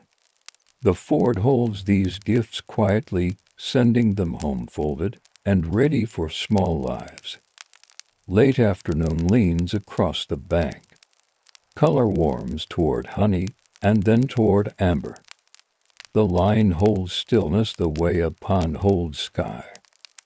A hand goes along the pegs. The first pieces feel dry at the edge and friendly at the middle. Work turns from wet to order. Folding begins with the largest sheets. Two women face each other and take corners. They lift, let the cloth breathe, then bring corners to meet with a small tug that makes the edge straight. The slick stone travels down each fold like a quiet sentence. One woman sets a chalked finger on the crease so it will remember itself later at the hearth. Sheets settle into long, calm rectangles that can be carried without slumping. Towels follow. They stack in tens with the nap brushed one way by the flat of a hand. A sprig of rosemary or wormwood slips between every third towel. The sprig is not a flourish. It tells the chest to smell like outside each time a hand goes in. A child brings the sprigs from the little pot, careful as if he carried chicks. Shirts are sorted by wrist and neck. A cuff that received new stitches earlier is checked again. The thread has dried and seated well. The shirt folds with its mended place inward so the owner's fingers will find the smooth side. First, kerchiefs fold corner to corner, then once again. Then roll around to fingers and seat in a basket like small shells. The line is eased, pegs release with their particular click. Each peg goes to the bag mouth first so points will not catch cloth later. The boy counts them in sets of 5 with a quiet rhythm. Sliding walnut shells along the pocket cord to keep truth. The fork props lean together in pairs. Toes aligned, forks nested like antlers that decided to be friends. The bat and boards are wiped with the broomcorn brush. Damp grit leaves the ribs. The ringing stick gains a rub of tallow where the rope bites, not thick. Just enough to keep fibers from drinking too much water next time. Tools that go home clean taught. An earlier generation to be kind, tools that come back clean keep teaching. Bundles form by household. A blue ribbon tells the miller's corner, a red cord marks the priest's. Plain twine ties the washer's own lot. Knots are pulled flat. Baskets balance heavier ones with the broad strap, lighter ones on a hip. The cart that carried tubs down in the gray of morning will carry folded weight back with the smell of sun and grass stitched into it. Some pieces do not travel far. A ribbon bundle sits on a plank near the path. Its owner works at the loom in the next lane and will collect it when the shuttle sleeps. Another small bundle goes to the baker's girl, who has worked the bat for an hour and earned the right to carry clean cuffs home with a proud tilt of chin. The last rinsing is for tools. Tubs drink a scoop of clear river and give it back without ash, just to say they remember how to be new. The soapboard bundle tired now rests on a stone to dry in a thin shape, fit for morning fire. The ash crock's lid sits tight. The lie steep will happen at home, rainwater through white ash stirred, then left for the night to turn slick again. It is a simple alchemy that belongs to hearths, rather than to books. At the road, a cart slows. The driver lifts the fork prop so wheel will not scrape the line, then sets it back as if it were his own. He calls a brief weather word that means frost again at dawn. Heads nod, plans shift inward by an inch. Peg shading may happen by the hearth tonight, not by the door. They move toward home in gentle procession. Baskets at hip, board across shoulder, ringing stick like a staff. The dog chooses the shadowed side of the lane and shows it knows the way. Children count gateposts as they pass and move a walnut shell at each tenth. Counting turns to a hum. The forward sound follows for a time, then sits behind like a good memory. Houses receive the day. Hearths speak. Irons wake. Not the heavy box irons of later centuries. Here the warming is simpler. A smooth stone hugged in the hearth ashes, or a small slug of iron taken from coals with a loop handle wrapped in wetted cloth. Some keep a linen smoother of glass or polished stone that works without heat. The slick stone that taught foals at the bank teaches them again by the fire. A woman lays a shirt on the board by the settle, palms the collar into readiness, then passes the warm stone along the yoke. Steam rises a finger's width. The cloth answers with a quieting that feels like relief. Children take turns feeding sticks to the lip of coals. A pot with soup leans at the edge. The lad inside hums against the wren. Folding goes on in the half-ring of light the hearth gives. Someone tells a day-small story. The goose that patrolled, the thatcher's whistle, the capped pleats fixed with a willow comb. Laughter remains small on purpose. The way a lid set askew remains under control. In the corner, a peg knife begins its evening work. Hazel rods shave down with a smell like green nuts.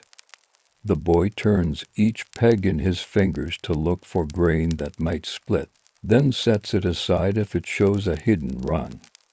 He keeps the perfect ones in a second pouch. He counts them without counting and moves a shell when 10 sit there. Trade will bring more rods tomorrow. While heat lasts, a woman presses the priest's table strip. She follows the chalk memory laid at the ford, lays the worn stone, lifts, smooths with palm, lays again, moving around the pulled thread border without catching a finger. She folds the strip around her forearms once, twice, then lays it in a basket lined with a clean cloth. The small stitched cross hides in a turn, visible only to the one who makes the table ready. Elsewhere, a cloak dries on a curved chair back. The palm that cared for its nap at the river travels it again. The hood sits with its curve respected. A wooden stopper from a jar props the chair's back foot so air can pass beneath. Tiny contrivances. Like this, enter a house and never leave it. They become part of how space thinks. The tubs stand mouth down near the door where night air will discourage sour. A broom crosses the threshold once. Grit leaves. A child rubs knuckles with a smear of tallow because the river asked too much of them. The salve. Tin clicks shut. The smell is bees and smoke. Some houses write the day. Not with ink, not often. A bit of charcoal draws tally on the back of the door. Pegs shaved, knots learned, bundles carried. In other rooms, the record lives entirely in hands laid on folded stacks, and in the way a basket's weight felt steady or asked for a short rest near the alder tree. Both kinds of memory guide tomorrow's hour. As light settles, rosemary slips into chest corners. Wormwood goes where wool sleeps. Caps sit on round bowls, drying into ripeness. Socks, those stout footings not yet called by that name everywhere, hang near the hearth's gentle draught. Turned once by a little hand that now smells of smoke and soap plant. The spoon tests soup, bread. Heel breaks. Back at the ford, the place reorders itself. The river erases foot shapes, leaves peg marks like bird tracks, then smooths even those. Two props lean under the willow. A single peg forgotten on the grass keeps watch until morning, when the boy who owns the wedge will laugh to find it again. Night makes the work feel finished without fanfare. Washday is not a feast or a fair. It is a room-sized labor taken outdoors and folded back inside by dust. In many towns, this rhythm holds as surely as bells or market days. It keeps a household easy to sit in. It makes the next morning more possible. At the hearth, the last warm stroke passes along the edge of a sheet. A hand tests the crease, a sight content. Not tired escapes without permission. The board is leaned. The worn stone returns to embers to wait, not to be forgotten, only to be ready. Someone closes the door against the lane and sets the bar with the ordinary. Music of wood on wood. Evening draws a blue line along the hedge. The ford quiets to its small, even talk. Birds choose branches. Breath shows less. The last pieces leave the line with a polite whisper of cloth on hemp. Pegs click free and fall into the bag with the steady sound of seeds into a jar. A woman walks the ground once more in a slow arc, eyes low. She finds the round shine where a wet tub stood at noon, now only a darker patch of grass. She pats the earth with her palm, a gesture that belongs to fields and floors alike. We are done here. At the water's lip, she dips her hands, lets the cold make them new, and wipes them on her apron, the same corner every time. Bundles gather by household. Blue ribbon for one, red cord for another, plain twine for the third. The ties are flattened with a thumb so they will not bruise the folds. A sprig of rosemary slips between stacks, no flourish, only a reminder of gardens while leaves still sleep on the branches. The slick stone travels one last time down a long crease, writing calm into the cloth. The stone goes into a pocket where it bumps gently against a small knife and stays warm from the hand. The bat and boards receive simple courtesies. Each rib is brushed clear. A dab trace is wiped away. The ringing sticks rope gets a breath of tallow where it bites. The tubs are tipped to drain, then set mouth down with their rims onto pebbles. So air can pass. These acts require no talking. They are the quiet grammar that keeps next week easy. Neighbors trade without ledger or oath. A heel of rushes promised at noon becomes a handful of pegs at dusk. The baker's daughter, who lent her bat arm for an hour, takes a bundle of cuffs with their pleats reminded by the willow cone. The potter's wife leads to earthen buttons in a palm and receives a small napkin with the salmon stain persuaded out. Currencies of this place move lightly. A button, a wedge of cheese, a posy of wormwood an hour's back. The peg count returns to near full. One peg is missing, lost to grass. No one frets. The boy pats the bag and moves a walnut shell to mark what must be shaved tonight. He shoulders the fork props as if they were staffs for a short pilgrimage, and grins at the way they make him taller. The dog loops between legs and chooses the inside of the lane where ruts are kind. They set off, baskets at hip, board on shoulder, tubs tied with a strap to the cart. The path holds memory stone, dirt, a little straw. The river's sound follows, fades, then becomes the new sound underfoot, the household beat that begins when a door closes and a hearth lights. Above hedges, smoke draws slow lines that point toward suppers not yet spoken. Homes receive the day with uncomplicated welcome. Doors lift their latches to hands that know them. Benches take weight. The still warm stone for smoothing rests at the hearth's edge. Coals answer the bellows with one low sigh. A ladle stirs a pot that smelled at noon like onions, and now smells like soup. Children, louder for a moment because inside allows it, show their palms to the fire. Cracks at knuckles grow smaller under the heat. Folding continues by the hearth where steam can help. A woman lays a shirt on the board by the settle, fits the collar into a gentle half circle with two thumbs, and draws the heated smoother stone or iron along the yoke. The cloth shines a little, not with gloss, but with health. She turns cuffs under, aligns them with the seam that runs down the sleeve, and presses once more. Each gesture tells the garment, "Lie like this." The garment agrees. The cloak, saved from beating and treated with respect, dries over a curved chair back. A wedge under one leg lifts air under the hand. A palm travels the nap in one direction only. The hood keeps its round.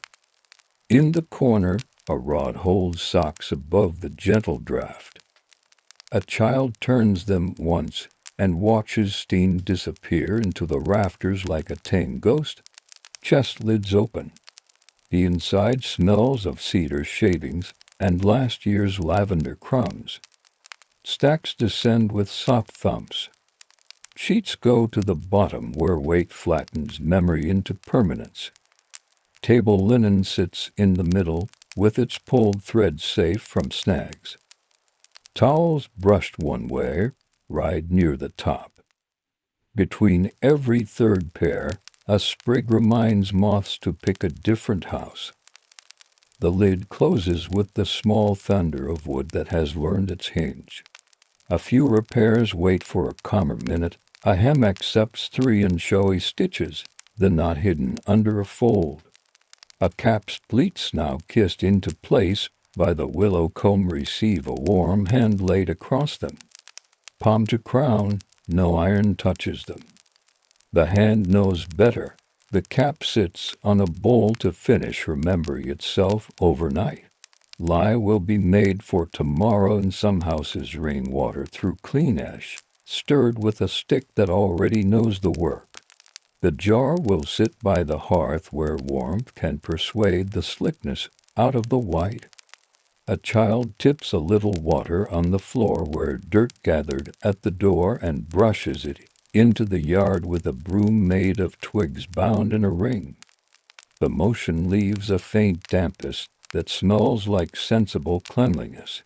A small ledger may come out in a few homes, charcoal marks on a door back, pegs shaved, lye steeped, tub mended, ribbon borrowed. In others, memory stays in bodies, a wrist that recalls how far to twist before water sings.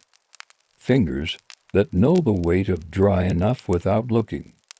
Feet that remember the cool stone underwater that sits where the ford is kindest. The evening round of thanks rolls through a house in acts rather than words.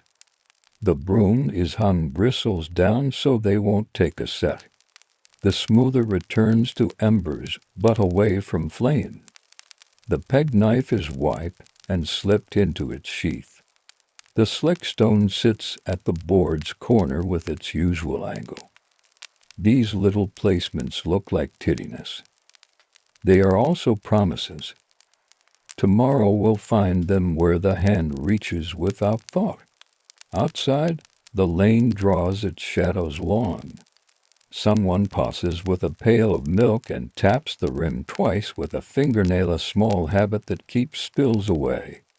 A neighbor lifts a hand. Not greeting exactly, more like confirmation that the day has taken the shape everyone expected. Dogs select thresholds and write their own notes there with a single turn, a sigh, and sleep. The fort itself releases the last evidences of labor. Foot shapes loosen, board marks soften, the swatch of lather that escaped at noon becomes a false flower, and then nothing at all. Two props lean under the willow like an old couple planning to start early. The one forgotten peg will keep its tiny sentinel duty until morning. Soup arrives on the table with a homely creak of wood against wood. A loaf shows its heel cut from yesterday. A child raises a spoon and watches the broth skin mend itself after each sip. Hands smell of water and wood smoke and a faint garden note. Shoulders drop, the day sits. This kind of work is often described by its weight, but it is also the reason a room feels possible. A towel speaks comfort to cold hands. A shirt strap smooth keeps the neck from noticing itself all day. A table strip laid exactly sends food into an evening with a quieter mind. None of this is loud. All of it matters. Later, a tiny gust lifts the chest lid when no one is near. It falls again with its gentle thud. The sound belongs to the household the way the river belongs to the town. A log shifts. The iron's small mouth cools. The slick stone gathers warmth one last time and gives it back to its corner. The door bar drops with the same easy note as always. And as the last lines come down at the ford and the home irons grow quiet, we can lift our eyes to another evening room, lamps low, chairs tilted. A brass pot cooling on embers, an Istanbul coffeehouse at day's end, where sawdust whispers. Tulip glasses nest, and a ledger receives its neat, final stroke. The last visitor steps sideways into the lane and pulls the door gently until wood kisses wood. The latch answers with a soft click. Inside, the room exhales. Smoke from the brazier loosens into a thin ribbon.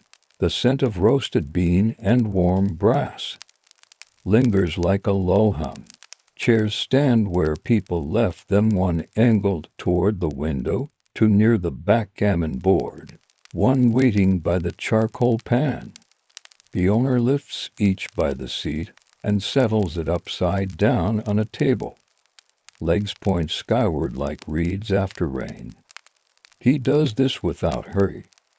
The motion has a quiet kindness, as if he were telling the chairs they have worked enough for one day. On the hearthstone sits a long-necked Saisvi, heat blushed near the spout. He tilts it to pour the last dark mouthful into a saucer, not for drinking, only to cool the metal faster. Beside it, horn spoons lie in a neat row, handles aligned, bowls facing the same way so they won't quarrel. A tin cone of sugar, wrapped in blue paper, leans in its corner like a polite guest who knows where to wait. The boy, small, quick, careful, takes a copper sprinkler and scatters a fine rain across the floor. Sawdust darkens, catching crumbs of tobacco and tiny crescents of coffee ground. A broom moves in long, even strokes. The sound is steady and light, more brushing silk than scolding dirt. Dust settles without argument. On a shelf above the counter, tulip-shaped glasses nest by size. Open mouths turned down over clean cloth. The owner lifts each one, breathes a small mist across the rim, and dries it with a linen reserved for glass. He keeps 3 cloths in this room, a rim cloth, a counter cloth, a floor cloth. They live on different pegs so their duties never tangle. He knows the pegs by touch without looking. A round of tavla ends for the night. The board folds on its hinges with the softness of a book closing. Dice slip into a felt-lined cup. Counters dark, and light return to their compartments like drowsy birds to a perch. A faint scent of lemon oil comes up from the wood. The boy wipes the hinge with a cloth edge and smiles at how the board answers with shine. The water jug receives its evening care. It rests on a low stand with a linen cap secured by string. The owner lifts the cap, tastes a fingertip of the water for cool, and replaces the cloth. He pours a glass and sets it on the counter where the first worker will reach for it tomorrow. In this house, water comes first. Coffee follows like a companion, not a conqueror. He opens the ledger, whose cover bears the day's dust like a light veil. A line for charcoal. A line for beans by the Aka. A modest tick for sugar chip from the cone. A thin stroke for rento that month's turn. Nothing theatrical. Only numbers that behave. On a narrow scrap the promise page, he notes what morning should remember. Warm the jug cloth, roast a small pan, to paper sweets for the teacher. He tears the scrap clean and slides it under a shallow dish so it can't wander. The nargile waits with its hose coiled in a patient oval. The owner taps ash from the tray, lifts the clay bowl, and empties the cooled leaf into a pot for tomorrow's garden beds. He wipes the tray with a damp corner of cloth, dries it with another, and leaves the stem shining. The hose hangs on its hook without kinks. Breath walks easier through curves that don't surprise it. He takes up the sugar tools, a tiny iron wedge and a light hammer, and chips 3 parcels from the cone. Blue paper crackles, folds, and ties itself into neat envelopes. One carries a pencil dot in the corner, a small sign for order, the middle sweetness that the schoolmaster favors. He sets the packets near the grinder, under the shelf shade where heat cannot bother them. The grinder itself, iron teeth and a brass cylinder, turns without complaint when he tests it. He pulls the drawer, dusts a few cent-strong crumbs into the waste bowl, and slides the drawer back. The wheel's handle gets a touch of oil from a bottle with a wick stuffed in its mouth. Too much oil invites grit. Too little scolds the wrist. He keeps the middle-land instinct that took years and now feels like breeding. He banks the brazier for the night. Charcoal settles with a hush, red dinning to a thoughtful glow. He lays 3 fresh pieces at the pan's edge, where they will drink warmth and be ready at dawn.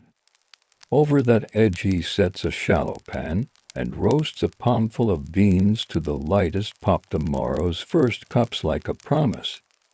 The pop is not loud. It is a shy syllable, then another, no more than a handful. The room answers with the faintest sweetness. The boy washes Finken cups in a basin, one by one, thumb resting lightly inside, not pressing, only guiding. He scalds them with a ladle of hot water from the kettle and places them upside down on a wooden rack. No stacking porcelain mouths prefer air. The owner wipes the counter in slow ellipses, following the grain, then lifts the edge to tidy crumbs into the palm of his hand. He opens the drawer, lets the day's coins settle into their little square, and rests his palm on them long enough to feel enough. Counting can wait for morning. A cat slips through the door's narrow sleep and claims the warmest square of floor. It kneads the sawdust once as if approving the work, then curls into a pinwheel and sighs. The boy nods at it. A tiny salute to a colleague who comes on the night shift and asked for nothing. He cleans the sesame mouths. The owner dips the rim in a saucer of hot water and wipes the lip with the rim cloth. One smooth draw, half a turn, one draw again. The copper shows a dull shine where hands have held it for years. He hangs each sesame on its peg, ordered by size, cups for 1, for 2, for 3. The handles all face the same way, ready to meet the hand that will reach in the dark before the lamp quite remembers how to flame. Cardamom sleeps in a tin with a tight lid on the high shelf. He opens it, crushes a single green pod in the mortar, and breathes the scent. Not for tonight, only to be sure the pod is friendly. He taps the mortar twice, wipes it out, and returns the tin to its high place. Spice is a guest, not a habit. It waits to be asked. He sets a little brass lamp by the window and trims its wick with scissors whose tips look like 2 tiny leaves. Flame gathers into a quiet teardrop. He wipes the window's inner edge where breath has left a faint film, so morning will look in without fog. Outside, the alley holds its private stars, a polished door plate, the bright oval at hand height where palms have made wood into a mirror, a cat's lateral eyes catching spare light. A small side shelf holds papers, letters dictated today and copied neat in reed brown lines, accounts, a folded page of verse someone left by mistake. He ties the day's letters with a cotton string and tucks a sliver of sugar under the knot for the messenger boy, a tradition so small it might be a superstition, except that it keeps boys faithful to roots. He checks the horn spoons again, 12 tonight, all mouths round, no chips. One carries a tiny crack at the handle. He ties a thread through its hole and hangs it apart with a paper that says, in his quiet shorthand, Horn Workergate Street. He will pass that way after dawn, greet the man's goat, hand over the spoon, and ask for a new one to join the choir. At the far end, a short shelf holds Zarf's delicate holders that keep fingers safe from hot porcelain. He lifts one, rubs the rim with a piece of linen until it answers with a mild gleam, and sets it back, mouths slightly offset so they won't nust and scuff. Nearby, a small tin holds lemon peel candied in sugar, used rarely, offered sometimes when a guest's voice sounds worn thin. He checks the tin's lid and listens to the small tack of seal against metal, closed, not tight. The boy brings the ash pan. Together they tip cool ash into a lidded jar. Tomorrow's sprinkled path to quiet dust. Hot ash goes to the brick tray by the door to drain into gray before daybreak. The tray sits on 3 stones so floorboards will not learn the wrong lesson from heat. He writes one last line in the ledger, not a sum, only a sentence that belongs here the way a good night belongs in a house. Cups returned, foam generous, evening kind. He adds a short sign that means looked again, to lines at right angles and shuts the cover with his palm flat on it, as if to press gratitude into the day. Shutters fold into a thumb's width. Night air wicks out warmth, but not all of it. The cat adjusts by a finger's distance and continues its important plan. The owner lifts the key from a hook and weighs it. Iron cool against skin. He sets it by the door, but does not turn it yet. He and the boy stand a quiet minute, hands on wood, feeling the room settle around them. The coffee smell has become a suggestion. The charcoal glows like fruit embers far down in a basket. The tulip glasses make small ovals of shadow on the wall. No part of the room asks for more from them. When they are ready, they will turn the key and let the latch say its soft word to the street. Morning will come with water, roast, grind, stir, lift, pour, and the quiet crown of foam. For now the coffeehouse holds its own breath, a low, steady comfort that leaks into the lane like a whisper. Before dawn has a color of its own. It gathers along the roof line and slips down the alley like waterding. Inside, the room wakes the way a brazier does, first a memory of warmth, then a small, trustworthy glow. The owner turns the key with care, not to disturb the quiet already at work. He opens the shutters to finger widths and lets the alley place a cool hand against the window. The cat stretches into a long question mark, blinks, and decides that morning belongs first to people. It strolls toward the door and takes up a post on the step as if to count shoes. He begins with water. The jug's cloth is dampened and wrung. He caps the mouth and sets the vessel where the light will not warm it too quickly. The boy arrives with a bundle of kindling tied in reed, leaves it by the brazier, and lifts yesterday's ash lid to look for any coal that still thinks warmly. 2 sparks answer, small and polite. He cups them with charcoal, breathes once, twice, and watches the red return like fruit hidden under leaves. Beans come next. The owner measures a small pan with his hand, not full, not scant. He casts them onto the shallow tray and sets it over the edge of the brazier, where heat licks, not bites. He stirs with a wooden spatula, a slow, paddling motion. The first tiny pops sound like a button tapping a tabletop. The room receives a light, toasted scent with a bitter edge, the promise of sweetness behind it. He shakes the tray, not to hurry, only to even the heat. Darker coffee will come later for customers who ask. Morning begins in the lighter register. The grinder greets the day with short, contented turns. Brass warms under the hand. Iron teeth catch and release. The drawer fills with a granule that looks like brown sand and smells like patience. The boy brushes the dust from the lip with a goose quill kept for that purpose, and tips the drawer into a jar with a tight lid, one for sage no sugar, another for orta, where a breath more roast and a breath finer grind make the foam less shy.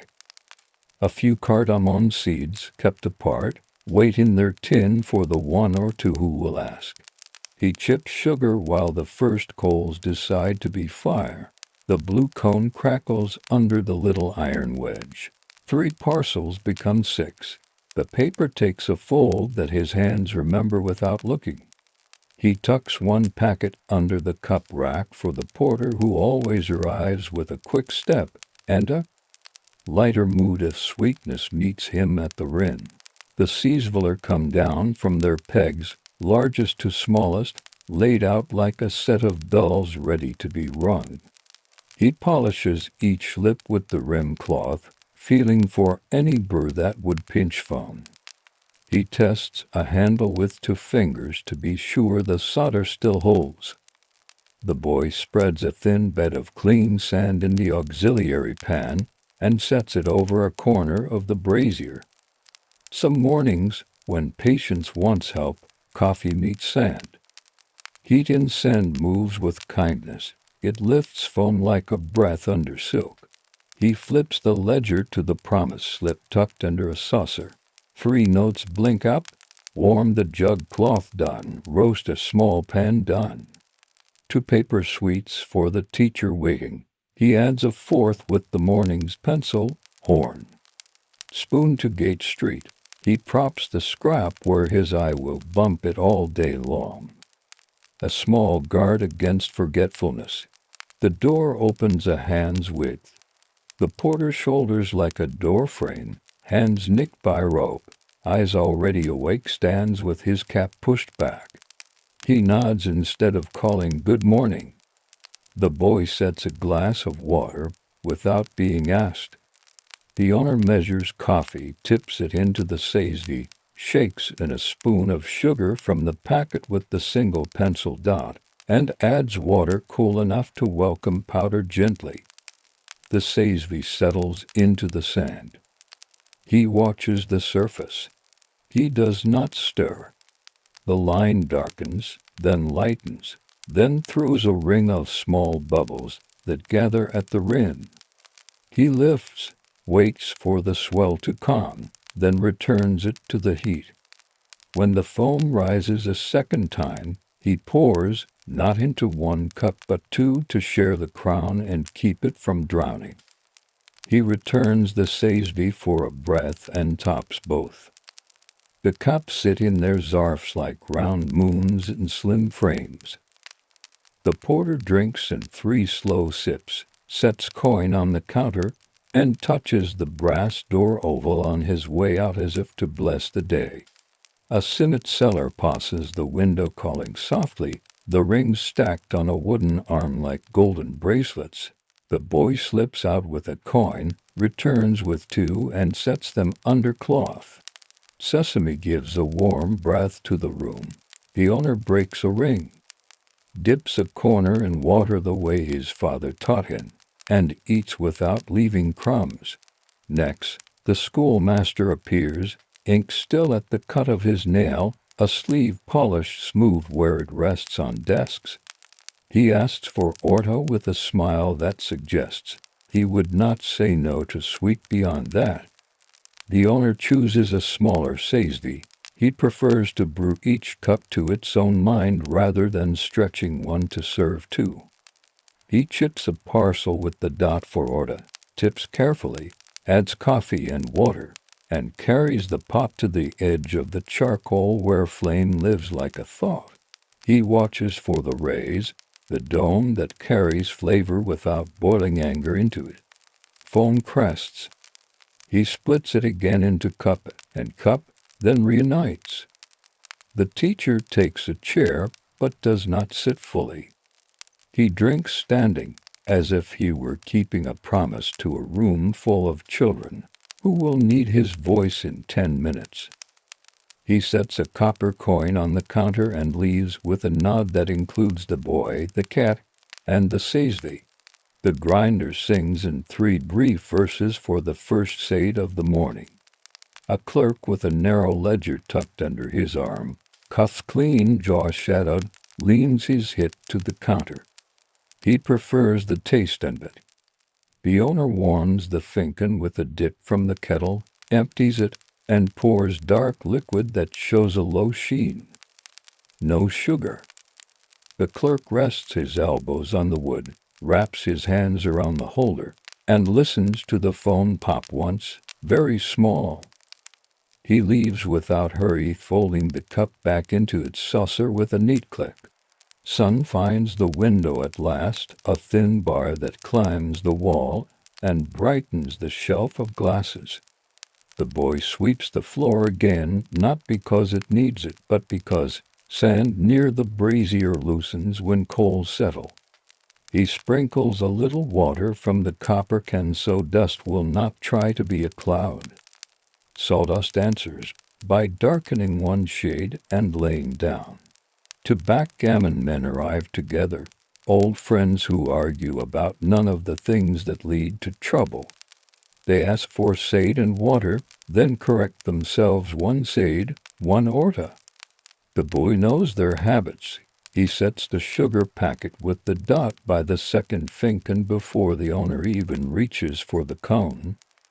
Dice clack, then hush. A counter moves as if it knew before a hand did. He opens the door wide enough to invite air and sets a small brass lamp on the sill to soften the rectangle of light. The cat inspects the threshold and decides traffic is acceptable. A coffeehouse opens to the lane the way a bench opens to a friend, enough room, not insistence. Between cups, small maintenance keeps the weave of the room tight. He checks the zarfs for any bent lip and straightens one with a cloth-wrapped thumb. He sets the horn spoon with its thread tag near the door so he will not forget his errand. He turns the promise slip so the teacher's sweets sit face up, wraps to pieces of candied lemon in paper, and tucks them into the ledger so they cannot be overlooked when the man returns at noon. A sailor slips in from the bright and asks for sade. He sits with his back to the wall and his eyes on the strip of sky between roofs, holding the cup with both hands as if to anchor them. He drinks slowly as if each sip were a line to tie the day to. He leaves a coin and the faint salt of the morning on the chair's edge. The boy wipes the rim, friendly and precise, and turns the chair an inch so it will forget the sea. The grinder takes a rest. The Sazvi handles line up again, all mouths kissed with the rim cloth. The owner opens the ledger and makes 3 short entries with a pencil grown tame from sharpening. Beans roasted small pan, charcoal added 6, sugar parcels 8. He crosses warm jug cloth from the promise slip with a single diagonal, the way he learned from his father, so the word can still be read if anyone asked what was done. He adds Polish window plate to the bottom, Not for now, but for the hour when light moves farther into the room and shows the thumbprints that escaped yesterday. The street loosens. A knife grinder's will taps out a soft rhythm, traveling from shadow to sun. A boar leads a donkey with baskets of greens toward the market. A pair of apprentices share a simmet, tearing off alternating bites without discussion, then split to their corners of the city like birds deciding on separate wires. Inside, the air settles into the shape it will hold until noon. Coffee, brass, sawdust, a light sweetness from the wrapped lemon peels, and the clean note of water from the jug. The owner draws a little water into the mortar and rinses away the cardamom's whisper, then sets the mortar upside down to dry. He empties the nargile water and sets the pipe to rest. Afternoon will ask for it, not morning. He tightens the string on the linen towel that hangs near the counter so it will not drag the floor. The boy, seeing the string, remembers the other small string tied to the horn spoon and touches it, a chain of tiny reminders that keeps the room honest. A last task before the small rush. He eases the brazier's ash with the shovel, letting air find the coal's undersides, then replaces the plate and lay 2 new pieces of charcoal at the edge to warm. He shakes the roasting pan once to hear beans roll like dry peas. The sound pleases him. It means the day has a spine. Footsteps collect. The porter again, passing quickly, salutes with 2 fingers. A clerk from the court, his sash pale, asks for order and a glass of water, and leaves with a better line in his shoulder.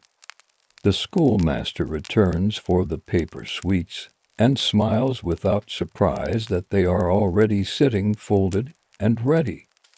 He takes them as if they had been his idea, which is the mark of good service.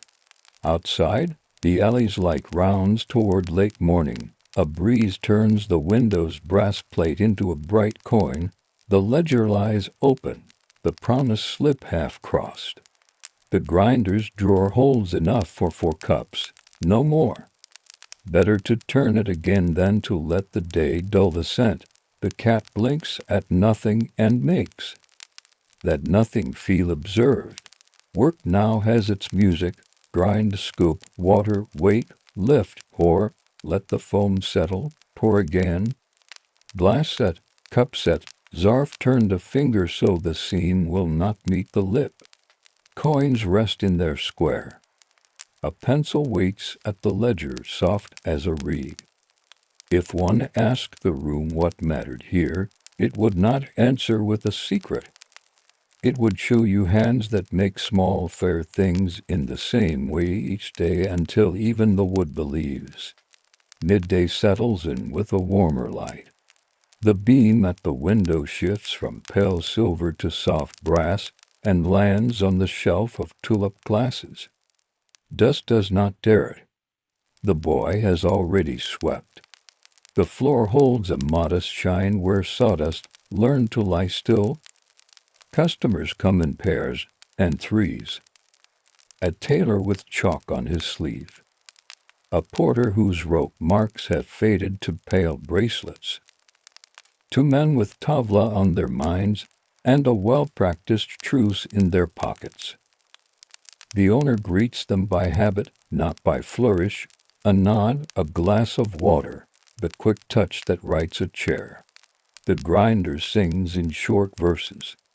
3 turns for Sade, 5 for Orta, a finer run for those who like foam that holds its small crown. Brass warms under palm. Iron teeth make their careful grit. The drawer's edge is brushed with the goose quill so no fleck is lost to a corner. The boy taps the drawer once against the jar's lid. The sound is a tiny wooden bell that means enough. Simmet halves sit under a cloth. Sesame leaves a trail of whispers on the counter. The boy folds one in paper for the knife grinder who does not sit, only leans for the time it takes to drink. Crumbs brushed gently. Gather in a small dish for sparrows in the alley. Even birds learn a route when a room's generous. At a side table, the owner spreads a piece of sanded paper and writes a short letter for the olive seller who cannot spare the time to hunt a scribe. To my brother, the letter begins in a neat hand learned from a patient teacher. Send to tins of last year's first pressing. We are well. The trees you asked after put out good new leaves. He blocks with a square of soft red, folds and seals with a touch of gum. The messenger's name Hussein is penciled on the back in the owner's small script. It will find the right hands by the time the air cools. To Tavla men lie out there bored and agree to disagree about the wisdom of a double. Counters click, dice tumble, hands hover and then rest. Between moves, they lift Finken cups by their very edges so the phone ring won't bruise. The boy wipes the hinge of the board with a cloth tipped in a finger of lemon oil. The wood replies by looking content rather than shiny. Heat grows a degree. The owner draws the shutters in a finger width and places a wet reed mat along the sill so the breath that comes in will feel like water has walked with it. He raises the jug and refreshes the cloth cap. A glass goes to anyone who looks like they forgot to ask. That is a rule here. Water before words. A clerk from the court brings a folded page and wants a fair copy. He sets his elbows carefully so they do not mark the polished wood. The owner lays the sheet flat and transcribes in a voice quiet enough to stay inside the room. The names, the sum, the date, a sentence that will make sense to both sides. He draws a modest line beneath, the sort of underline that does not boast. He sans shakes and passes the copy back. The clerk leaves a coin large enough to be both payment and thanks. It drops into the ledger square with a sound like a polite tap on a door. The promised slip sits where the eye can trip over it.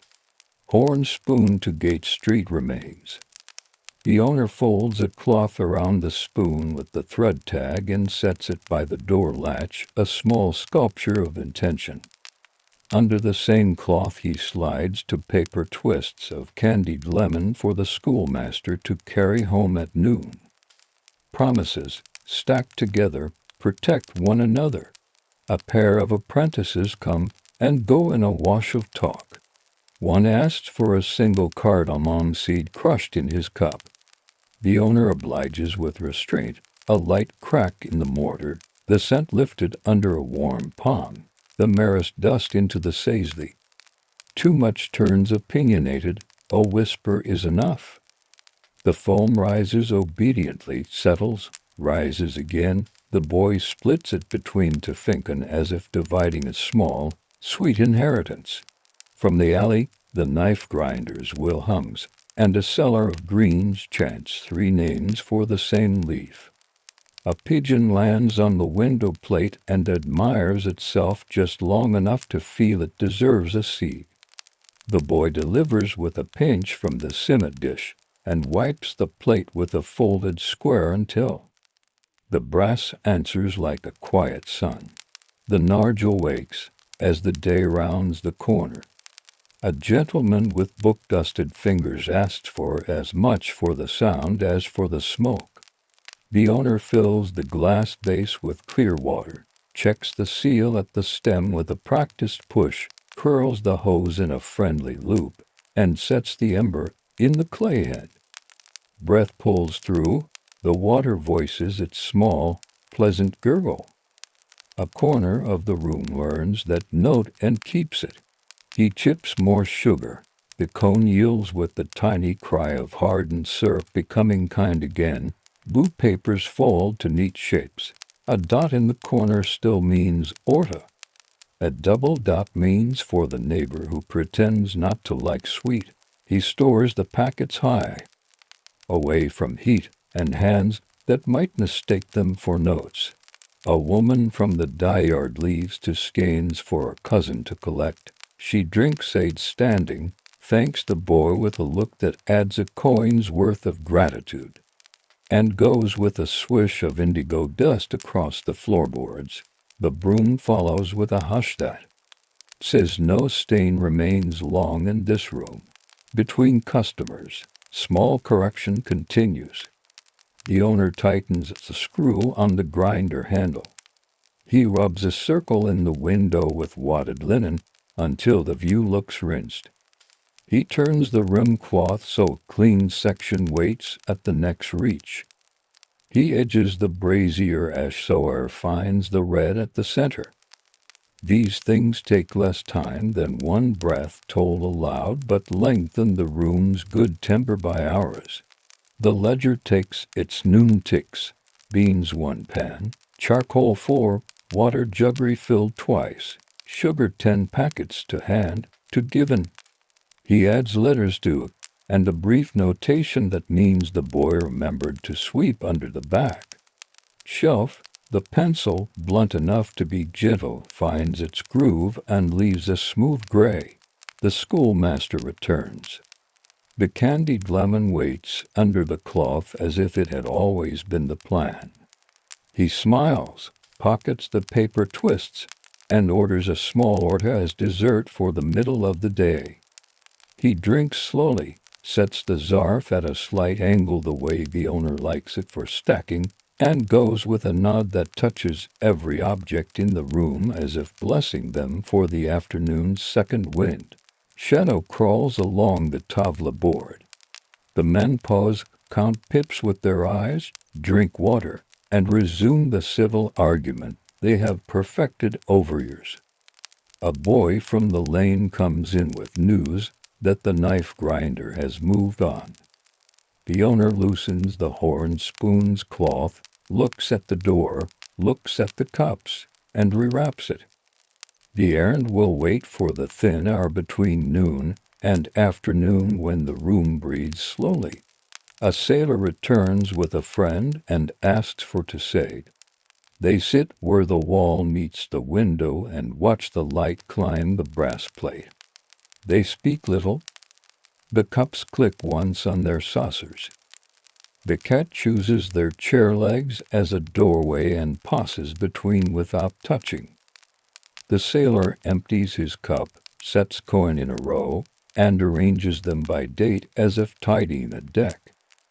The boy gathers the coins and lets them rest in the ledger square so their cool can become room temperature before counting. For a moment, the room goes quiet in a way that isn't empty. The grinder waits in a taller posture. The sizzler face forward like small, patient birds. Heat in the sand pan makes a tiny sound when it shifts sand speaking to copper. The owner breathes with the room and feels it breathe back.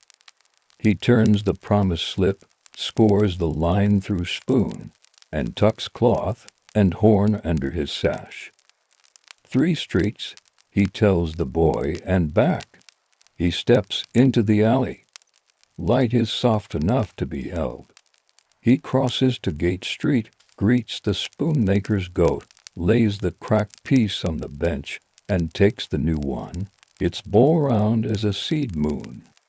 He leaves a coin and the old spoon's thread for the man to keep as a measure. The errand fits between 2 breaths of the room. When he returns, the cat has not moved far, and the boy has poured water for the next guest by the time the light settles. Afternoon now is fully itself. Heat has length, but does not bite. The window's brass plate shines a strip onto the counter like a guide. The ledger lies open to welcome the next few ticks.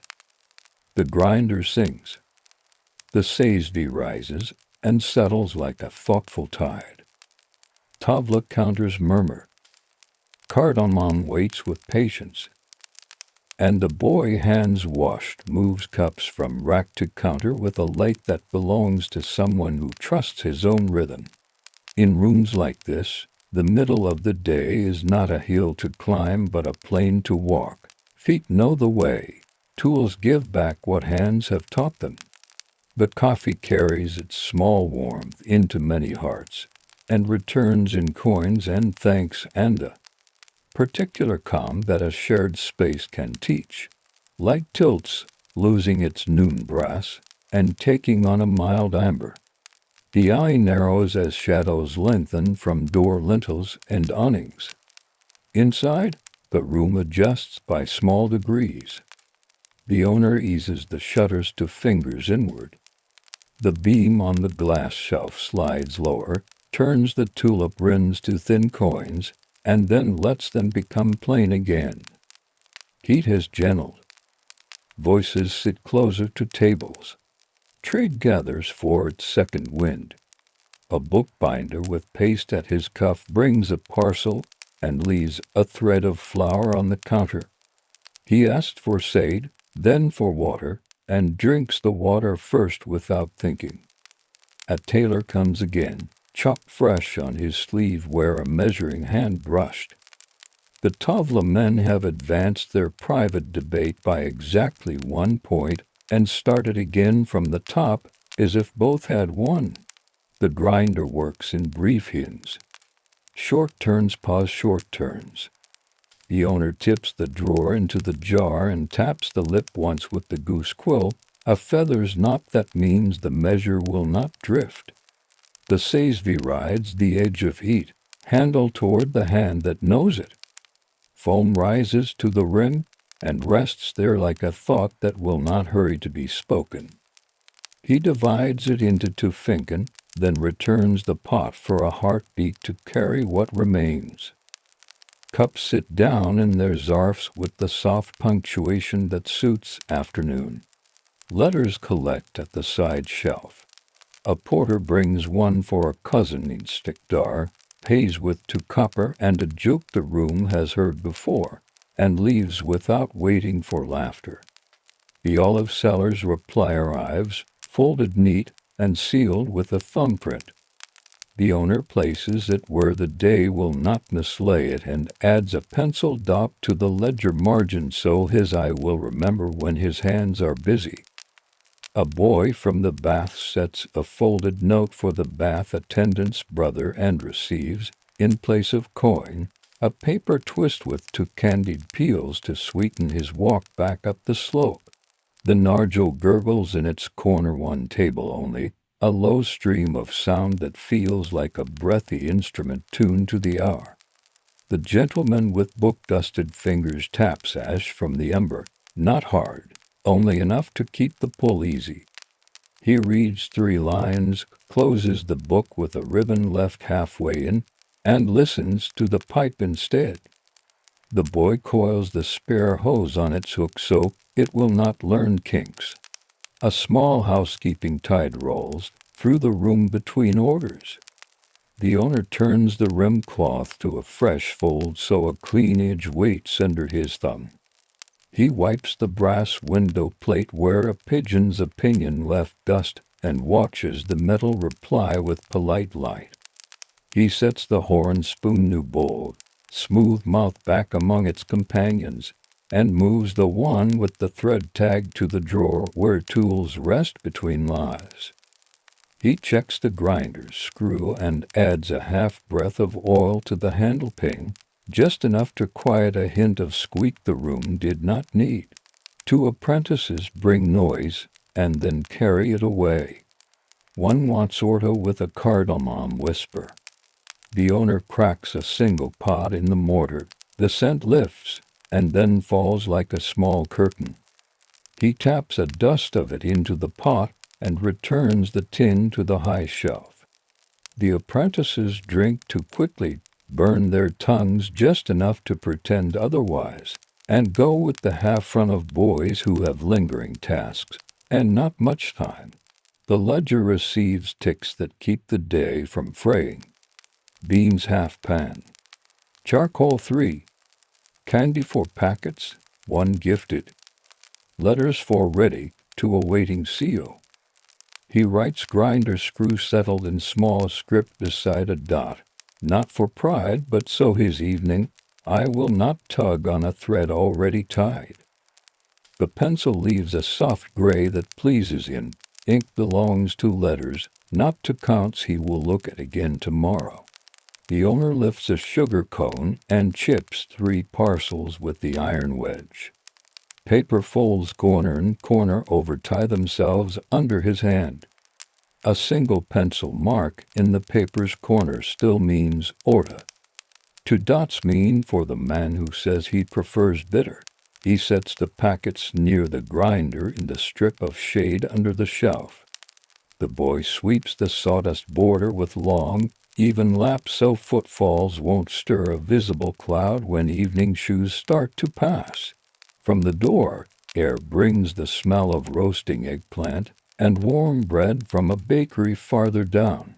The cat wakes at that scent, blinks, and decides to take an inventory of chair legs. Rubbing each in turn as if marking chairs complete, the boy laughs without sound and returns to the cups, a scribing callus on his finger. Cuff polished by long days leans on the counter and asks for a short line to be copied, a rent notice, simple and firm. The owner writes in a hand that has learned to make disagreements small, a single underline, a date, 2 names. He sands the words, taps the paper twice, blows gently, and folds. The scribe reads the line with his mouth as if testing it for sharp edges, nods, and leaves a coin that edges into the square with a tone the ledger enjoys. The backgammon board closes for a while. Counters slide home. Dice sleep in their felt cup. The men stand, stretch shoulders that have held opinions upright for an hour, and step into the alley to move their discussion as far as the shade under a fig. Their cups rest on the saucers, rings of foam drying to a thin map that only the washer will see. The boy clears the table, carries cups to the basin, and pours a ladle of hot water through each. He dries the rins with the wren cloth, and sets the porcelain to air like shells along a beach. 3 chairs lift 2 at a time. The owner places them upside down on tables he has quietly decided will not see further use today. The legs face the same direction, so walking the room stays easy. He loosens the brazier grate with a half-turn and lets ash settle, then shifts to fresh pieces of charcoal toward the warmth where they will drink heat, and be ready if the late crowd lifts its head. The water jug earns its small honor. He dips the cloth cap, twists it to the right tightness, just enough to cool, not enough to drip, and ties the string where his fingers tie it every day. He sets to glasses wet side down to shed a last bead, then upright with a sound like a tiny hoof on wood. The rule holds, water first. Coffee travels behind like a friend. The messenger arrives for letters. The owner gathers the 4 tied sheets, checks seals by touch, and adds a 5th someone pressed into his palm not 10 minutes ago. He gives the boy a sliver of sugared peel to tuck under the string, habit more than bargain, but it keeps feet faithful to doorways and watches the boy follow the messenger into the lane with that solemn speed that makes errands short. The cat supervises from the threshold, pretends the responsibility is his. Light lowers to coin height on the brass plate. A breeze runs the corridor of the street like a messenger of its own, bringing cooler thought into rooms with open shutters. The owner opens the sand pan with the sesame into that breeze to lift the last breath of heat from the copper. He polishes the spouts until they answer like dusk water. A man from the dye yard returns, hands blue to the wrists where vats have taught his skin their trade. He asks for shade, drinks with his elbows off the board to spare the wood, leaves a thumbprint that is not ink and not dye, only the day's honest stain, and wipes it with the corner of his apron before the boy can arrive with the cloth. He drops a coin that looks old, measures its weight with interest, and smiles when it sounds honest against the ledger square. The owner writes a single sentence on the ledger's margin, not in the column, but where his eye will travel when he closes the book. Foam generous afternoon. It is not a number. It is a weather note of work. He likes to mark such things, the way a farmer notes a good breeze. It helps later when days seem to trip over themselves. Letters gone, cups breathing, Nargile murmuring, chairs rising in gentle pairs. The room inclines toward evening without ceasing to be itself. The boy sprinkles a last thin rain of water from the copper can, and sawdust settles like fur laid the correct way. The owner sets a small tray by the door, horn spoon repaired, rim cloth fresh, sugar packets counted, promise slip with only one line left, polish hinge which will wait for tomorrow. He stands with his hand flat on the counter for a breath, feeling the wood's stored day. The cat yawns so widely its jaw clicks. Someone in the lane calls a greeting so soft it is mostly shaped. The window answers with a small echo. The room has become that loosened hour when everything is in place and nothing needs to be proved. There will be a few more cups. There will be a last letter tucked under a saucer. The grinder will sing once more, maybe twice. Then embers will sink, sand will cool, and tulip glasses will sleep on their shelf with mouths turned down. The latch will speak its small word, and the key will learn the day's final turn. Evening arrives as a lowered tone. The alley's voices thin to single threads. Light turns narrow and agreeable. The brass plate at the window lets go of its coin bright and becomes a calm oval again. Inside, the room takes one long, unhurried breath. The last guests come the way dusk does, softly and without need to announce themselves. A bookbinder returns a minute before closing because a glue pot refused to behave. He asks for, say, drinks, standing with both hands around the zarf, and leaves a coin that has dried flour in the stamp. A porter stops in the doorway, tips to fingers, accepts a glass of water, and carries the day on without a cup. A father and grown son share one order, sit shoulder to shoulder, and use silence as a language for everything they do not need to say aloud. The grinder sings twice more. Short turns, careful pressure. The drawer slides with a discreet whisper. The owner brushes the lip with the goose quill, taps it once against the jar, and returns the drawer to its place. He chooses the small sazvi, tips in coffee and measured water, and holds the pot where charcoal breathes, not where it talks. Bubbles form a tidy ring. The dome rises, not as a boast, only as a promise kept. He divides the foam between cups, returns the pot for a breath, and finishes. The foam sits like a soft crown. Evening favors such restraint. Coins gather themselves in the ledger square, warming from pocket cool to room kind. The boy sorts them by size, listens to the small truth each coin says when it touches wood, and notes one with a nick that ought to be checked. He lays that one aside under a button, a tiny paperweight for a tiny doubt. Later, when the room sleeps, they will test it against the ring. A letter slips in at the last bell, 3 lines to a cousin across water, carried by a neighbor who does not trust his own hand with formal words. The owner writes in his neat script, "We are well. Send the copper hook if you have one to spare." The quince turned out fine. He reads it back, low enough that the sound does not climb above the counter, sands the ink, folds, and seals with gum. The messenger nods and takes the crease between 2 fingers, as if carrying a delicate cup. The habit of care spreads in places like this. The nargile has said its piece. Ember rests to one side of the clay.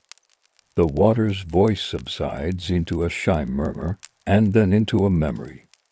The gentleman with book-dusted fingers wipes the mouthpiece with his own cloth, leaves the hose in a gentle oval without any thought of doing a favor, and goes into the alley with shoulders that have learned a quieter set.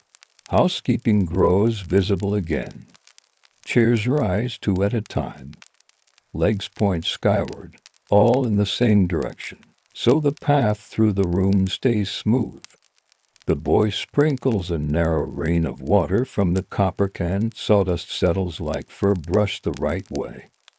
The owner empties the sand pan into a small bucket, stirs the grains with a wooden spoon so heat lets go, and sets the pan to cool on 3 flat stones. Copper mouths receive their wipe with the rim cloth. 1 slow draw, half turn, 1 draw again. Each chaise here returns to its peg with handle forward, ready for the hand that will find it in the dim before dawn. He trims the lamp wicks. Caesars with leaf tips leave their small, precise bite. Flame narrows and steadies. Tulip glasses breathe on their shelf, mouths turned down, their rims dry and untroubled. Porcelain cups rest upside down on the rack so air can knit them clean. The boy rinses the basins, lets 1 ladle of hot water flush the last trace of coffee from the drain pot, and sets the ladle away with its handle dry. Wet handles borrow trouble. The ledger asks for its last lines. Beans done. Charcoal banked. Sugar packets counted, for remaining 1 marked. Letters 7 written or received, 5 dispatched. Repairs horn spoon returned, hinge left for morning. He writes a sentence at the foot, not a sum. Room held a kind shape. Under it, he draws the sign he keeps for looked again, to strokes that cross, then presses his palm to the cover so the day goes flat. He checks the promise slip. 1 stray word waits. Hinge.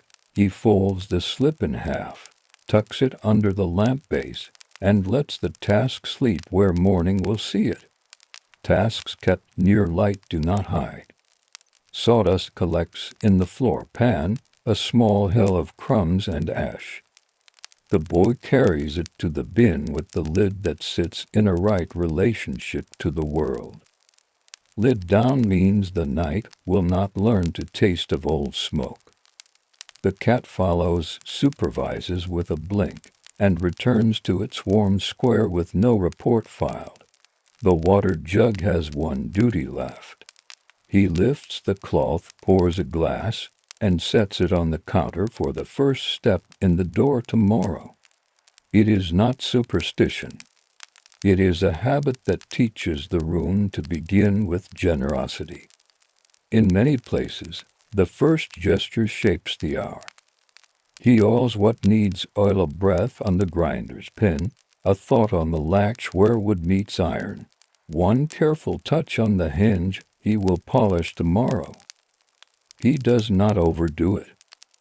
Too much oil travels where it was not invited.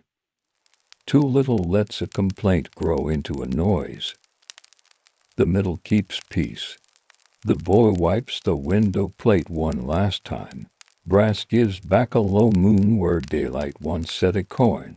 He lifts the rim cloth to a fresh fold and hangs it on its peg, the top peg always, so hands will not mistake it for floor or counter cloth. Peg order is a quiet system that saves up. Shout later. At the threshold, the owner lays the repaired horn spoon on the tray with 2 things that always write the room back into morning, a neat stack of zarfs, aligned like soldiers who learned comfort, and a paper twist of candied lemon march for the schoolmaster if the day asks for kindness again. He checks the hook where the keys live and feels for each by shape, not by sight. The door key is the heavy one, cool at the bow. Customers gone, the alley sends in its last reports. A lad calls a soft good night. A shutter to doors down folds with a relieved exhale. Sandals whisper against dust. The cat stretches a question mark into an answer and toggles its tail once. The boy washes his hands, dries them on the rim cloth's last clean square. The owner smiles and switches it out on the peg and gathers his bundle of chores in a glance that is mostly satisfied. They stand with palms on wood counter for him, door edge for the boy, and let the room do the final settling. The charcoal shows red at its deepest and gray at its surface. The sand pan, lifted and cooled, rests square. The grinder sits straight. The ledger sleeps in the drawer. The smell is coffee's ghost, clean sawdust, the faint edge of lemon, a thought of coal.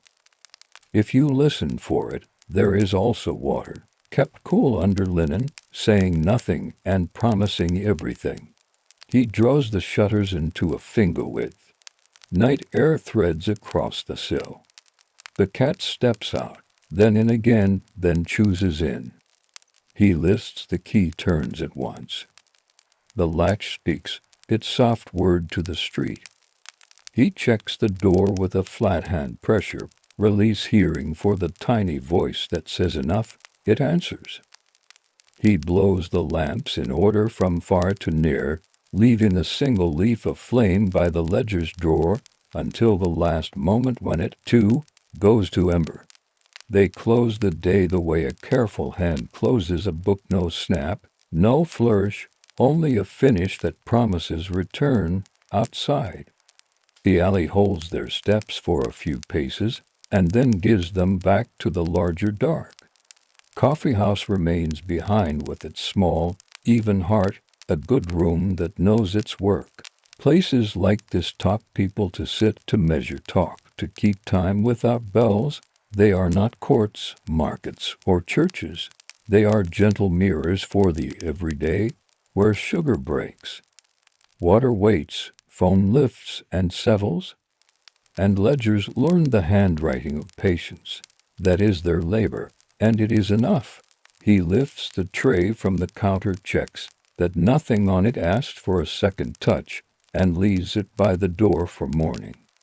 The boy turns once in the doorway to admire the line of Siesveller on their pegs. The owner feels the same, though he would not say it that way. He sets his palm to wood one last time, then lets the latch have its final small say. The alley breathes. Far away, water talks in a voice too low to be a fountain, and too steady to be a river. The city lays its weight down in layers. Somewhere, a baker opens a door and sets out trays. Somewhere else, a watchman taps his staff on stone and listens to the answer. The men walk home through this web of small, reliable moments and do not disturb it. And as the lamps dim behind us and the cups sleep on their shelf, we can turn our thoughts toward a colder brightness, a wooden house of steam in late winter, tin buckets singing against maple trunks, and a shallow pan whispering itself toward amber. Different continent, different tools, the same slow patience. Night holds on a little while after the rooster forgets to ask for it. The woods stand in a pale hush, tree trunks dark as pencil lines on a gray page, snow-crusted and faintly blue. In that blue, the Sugarhouse keeps a quiet promise. A low roof, board sides weathered to a soft brown, cupola slats tipped open like eyelids that never fully close. No smoke yet, only the smell that winter gives when it is ready to move on. A man steps from the house with his cap pulled down and his collar up. The path from door to door has been walked smooth and hard. His boots know every shallow. He pauses by the sled, sets a wooden yoke across his shoulders, and tests the balance with both hands near the hooks. The yoke's curve remembers him. He lifts two emptied pails so their handles meet the iron hooks, and listens to the small, expectant ring of metal. The maples hold their places up the slope, spaced the way the old stone walls decided years ago. Each trunk wears a neat, bright spile. Tin lips stand out of bark like little beaks, and beneath each a pail waits. Overnight, sap has gathered clear as window glass, cold enough to make fingers ask for a mitten. He tilts the first pail toward the light. A thin rind clings to the inside edge where night kissed the metal. He snaps the ice free with a thumb and lays it, shining, on the snow. The top goes back on with a soft, careful fit so drip can keep its rhythm. He empties the pail into one on the yoke. The sound is clean, bright, almost musical. He steps to the next, and the next, working the line like a farmer visiting stalls. Each tree gives what it can. Some are talkative, some shy. He does not hurry either kind. The yoke takes weight a little at a time, settling across muscle and bone that learned this in other winters. At the hollow where the path bends, he meets a small wind that traveled the brook. It feels like a wet cloth held near a window. The dog appears from behind a hemlock, nose dusted with snow grains. It greets the day with a single thump of the tail and follows where the pails go. The man tips sap again and watches the whisper-thin rope of water bind itself to the stream already in the bucket. The horse waits by the sled. Steam does not come from its muzzle yet. The morning is still. He rubs the soft place between eye and ear with a mitten, then checks the pen at the trace with a gloved thumb. The sledge runners carries sheen from yesterday's thaw and last night's refreeze. They will slide well today. He lowers the yoke, lifts full pails into the sled's tub, and sets them where a jolt won't tease a splash. The dog steps aside and sits, choosing a seat with the care of someone who owns this lane. Back at the Sugarhouse, the door latch gives a small wooden note in his hand. Inside, the dark smells like pine boards and the memory of sweet. A brick arch waits under the pan. Ash graze the floor in a tidy crescent before the fire door. Stacked wood stands in cribbed ranks along the wall, ends facing out split maple and beech, length cut to please the ark's mouth. A coil of rope, a scoop for ashes, a short broom made from corn stalks. Everything has a place that it invented over many weeks of work. He pours the first sap into the warming tank, a shallow, clean trough that lies beside the pan. The metal answers with a small clink as cold meets cold. He sets his hand on the pan rim. It feels like stone left in the shade. That will change soon. He lays kindling into the firebox, splits, then slivers, then a twist of bark. A match answers on the first strike. Flames choose their pieces like readers choosing lines, and the arch begins to breathe. He shuts the door to a thumb's width. Draft takes hold and begins to write its steady sentence through brick and iron. A hydrometer glass wand with numbers marked like a ruler sleeps in its tall cup on the bench. He leaves it where it is. That tool belongs to later. For now he lifts the skimming ladle and passes it near the pan, feeling the warmth rising in stages. First the memory of cold, then the new suggestion of heat. Above the arch mouth, he sets two short sticks in a cross so a small pot can warm. Round him boards wake and give back their stored winter. He fills the warming tank again from the sled's pails. The horse tosses its head once as if agreeing with the day's plan. He pours without hurry. Sap finds its level, a plain, shining sheet. He dips a finger, tastes, and tastes almost nothing, barely a sweetness, the smallest edge of wood. That is what the pan is for, to invite water to leave, leaving only what spring hides in the trees.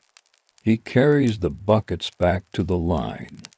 The gully farther up holds more trees and a sharper slope. He takes the longer loop so his boots won't argue with ice. The dog runs ahead, then stops, then runs again, the pattern of companions who know the work and put joy in front of it without making a show. Pails lift, pails pour. He greets each tree under his breath the way some people greet animals by name. You, he says to one with a burl that looks like a sleeping fist, and you too to the next, which leans toward a stone wall as if remembering who piled it. By the time the sled's tub is full again, the Sugarhouse roof has met its first low plume. It does not yet look like steam, only a pale change in the air above the cupola slats. Inside, the pan begins to murmur. Not the fast talk of a boil, not yet. The language at the beginning is like paper unwrapping, small, uncertain, then sure. He pulls the fire door open a few inches. Coals lie like a red quilt, not bright, but ready. He lays on 3 splits, closes the door to its good gap, and opens the draught a finger. He wets a cloth and wipes the pan rin. He ties a short piece of twine to the dipper handle so it can hang from a peg without learning to fall. He lays a stick across the bench, a small reminder that a hop ladle should not meet an unwary hand. Against the far wall, tin molds shaped like leaves wait for some later afternoon when sugar wants to be held. For now, everything is about patience and water leaving. He walks the short path to the spring near the stone wall. In a notch in the bank, water slides out of earth with the quiet of breath. He fills a gourd dipper and drinks, not because he is thirsty, but because the day is not quite his until he tastes this. A chickadee lands on the tip of a maple branch and tilts its head. Snow near the root flare of a stump shows a mouse's overnight journey, a line to dots, a line to dots. He follows it with his eyes until it disappears into the shadow under the brush pile. The horse lifts a hoof and sets it down again, satisfied. Back at the arch, the pan has learned a new sound. First bubbles gather along the seam where heat walks most steadily. He stirs once with the flat of the skimming ladle to ask froth to rise where it can be taken. The first light foam appears, thin as breath on glass. He eases it toward the pan's shoulder and lifts it into a wooden pail. The skimming stroke is quiet, always toward the side, never cutting the middle where syrup will live later. Steam climbs in wiser threads now, rising into the cupola where slots let it walk out and paint a faint frost on their underside. He opens the warming tank's gate so a thin sheet of cold sap feeds the hot pan. The sound becomes steady, soft. He's at the lip, murmur in the middle, small licks of boil where heat is strong. This rig is not a great evaporator like some far-off sugar makers use now. It is a shallow pan and a good arch fed with split wood. The work belongs to muscle and watchfulness, not to levers and valves. He prefers it this way. The day feels honest when the fire listens to your hand. A neighbor appears in the doorway and gives a one-word greeting that fits in the steam morning. He takes a seat on an upturned crate and sets his mittens to warm on a peg. Both men watch the pan the way men watch a rodi's soft, tension complete. The neighbor points with his chin at the cupola. "Good pull," he says, and the sugar maker nods once. No hurry to talk more. The room speaks, and men don't interrupt when a room is making sense. He lays more wood on each split meat's fire in a considered order, two on the left, one crosswise, then one to bridge. The door comes shut until it nearly latches, holding a breath's worth of gap. Too much air makes a showy flame that steals heat, too little makes a sulk. He keeps the middle path by habit, not by clock. The neighbor lifts the hydrometer from its cup and sets it back. Later, he says, which is both joke and truth. They speak of small things now rumored for Thursday, the price of oats. A hinge that groaned until a touch of tallow found it. Words are not required to be new. They are required to sit comfortably in the room. In a corner, a coil of rope lies like a sleeping snake. A board leans with an auger bit tucked into an oiled rag. Tin plugs for the spiles sleep in a box for the day when buds swell and the run slows. The dog chooses a spot near the door and turns once, twice, then folds itself so steam can find its back without wetting its nose.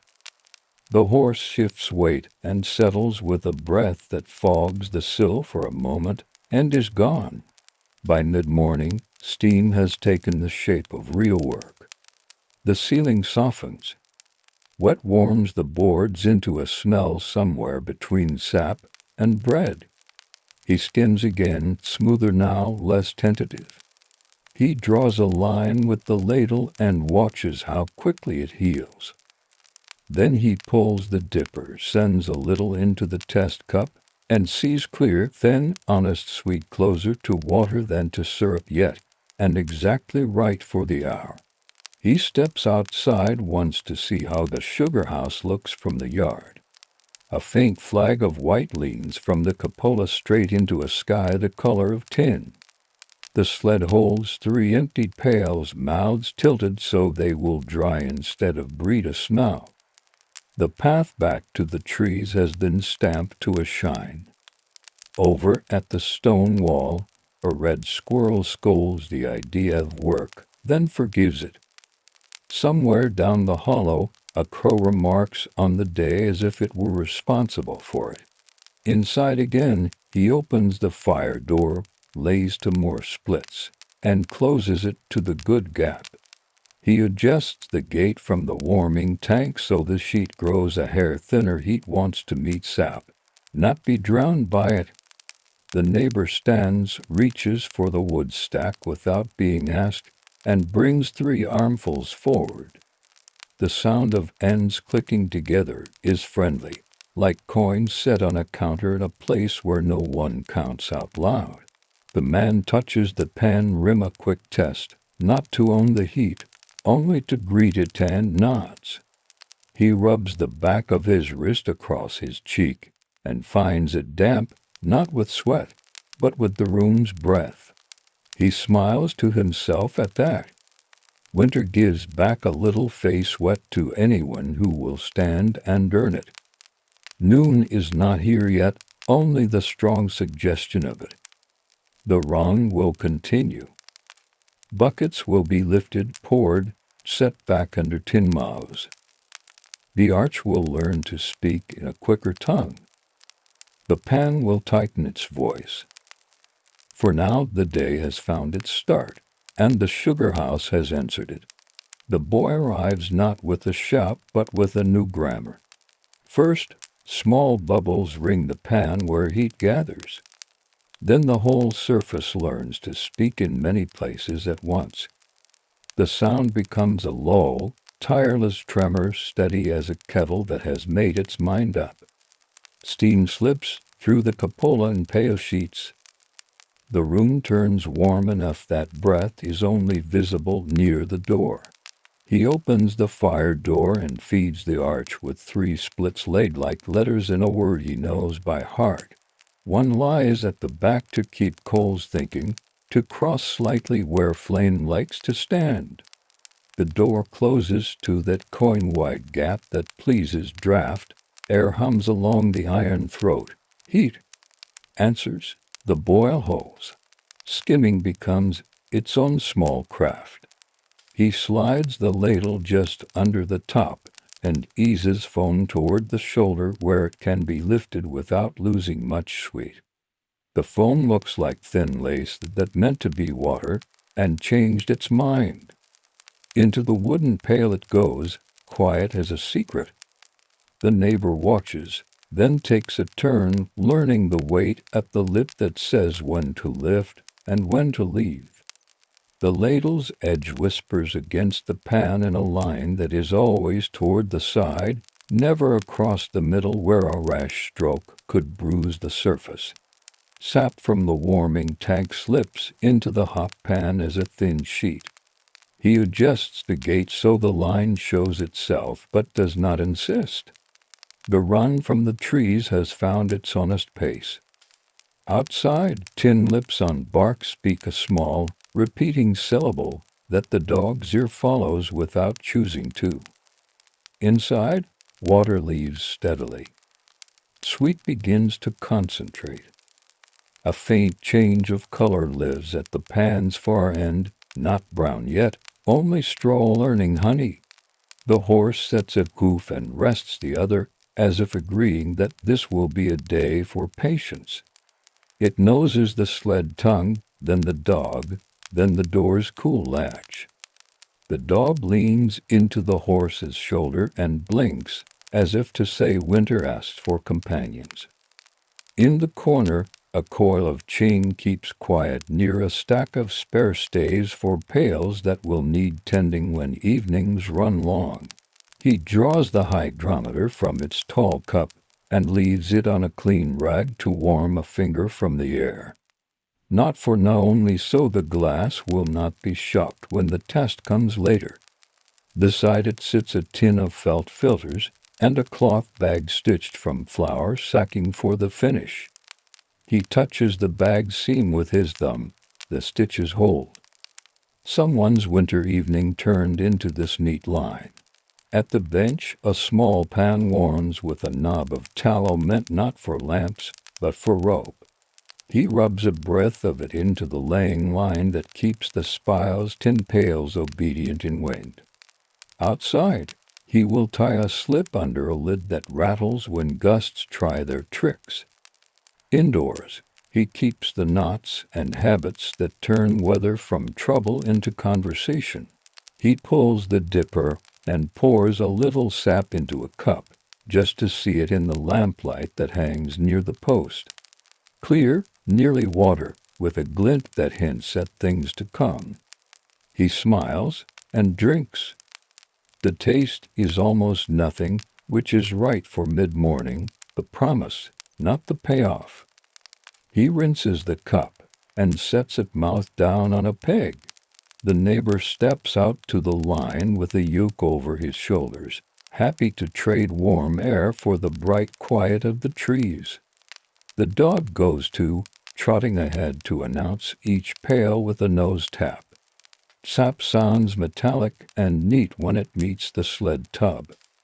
Tin lid up, tin lid down, the small percussion of it carrying through snow the way a distant hammer tells a village that work continues.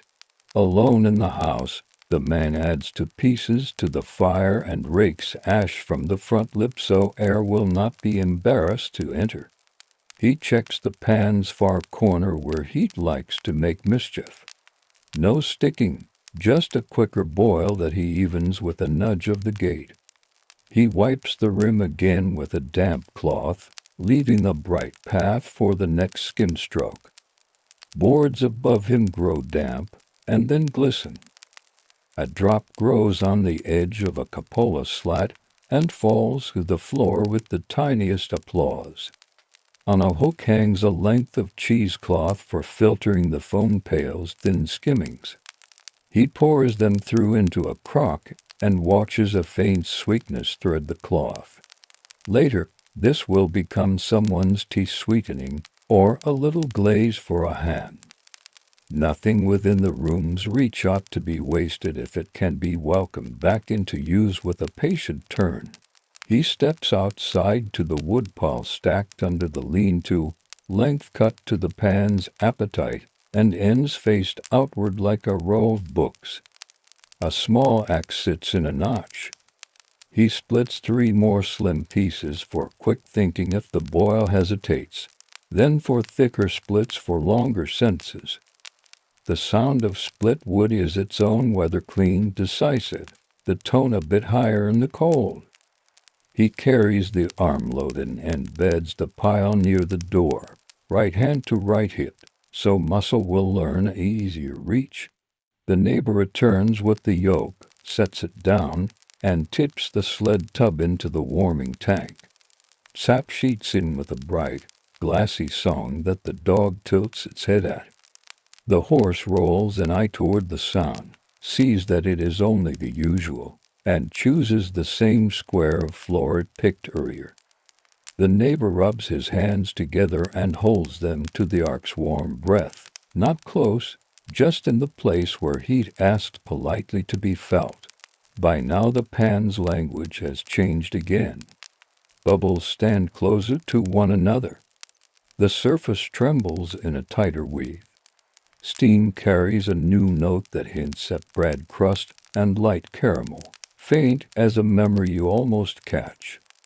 He touches the ladles back to the boil and lifts a ribbon that lays itself back into the pan with the smallest delay. He nods. The days leaning toward its steady middle. He thinks ahead in little squares. The finish will want clear tools, a felt bag hung in a clean pail, a hydrometer cup warmed and set on a stable board.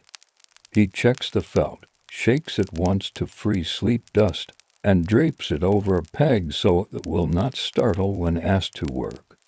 He lays the hydrometer cup near the pan so they can become friends in temperature. A boy from the next farm edges into the doorway and looks taller than last spring. He carries 2 tin pails with careful pride and sets them by the sled without slosh. Mother sent bread, he says, and produces a wrapped heel still warm from a noon oven. The man grins in a short, inward way and sets the bread on the bench, half under cloth so steam will not take it over. He pours a dipper of hot sap into a mug, adds a spoon's end of syrup from last season for the boy's sake, and sets it in his hands. The boy warms his fingers, sips, and nods as if a bargain has been met, labor for sweetness, sweetness for labor's sake. The boy pulls his attention back. He skims. He lifts the arch door. Flames settle, then climb in a measured way along the back brick. He adds to splits, closes to the good gap, and watches the draft pull a steady bright through darkness. The iron lip of the door glows cherry at the edge and then cools when it drinks the room's air. He checks the gate from the warming tank to keep the flow from getting bold. The surface stays level, as if the pan were a shallow pond that has decided not to be troubled by wind. He draws a small sample into the hydrometer cup and sets the glass in with a practiced touch, not letting it clink against the metal, not letting it think the room is in a hurry. The hydrometer floats higher than water but lower than syrup's end. He notes where the line sits against the numbered stem and sets the cup aside. Not yet, he says to the neighbor, who has already read the distance with his eye. The dog moves to a new place on the floor where steam does not fall quite so lively. It slides its nose along the boards and sighs as if steam is a blessing that needs arranging.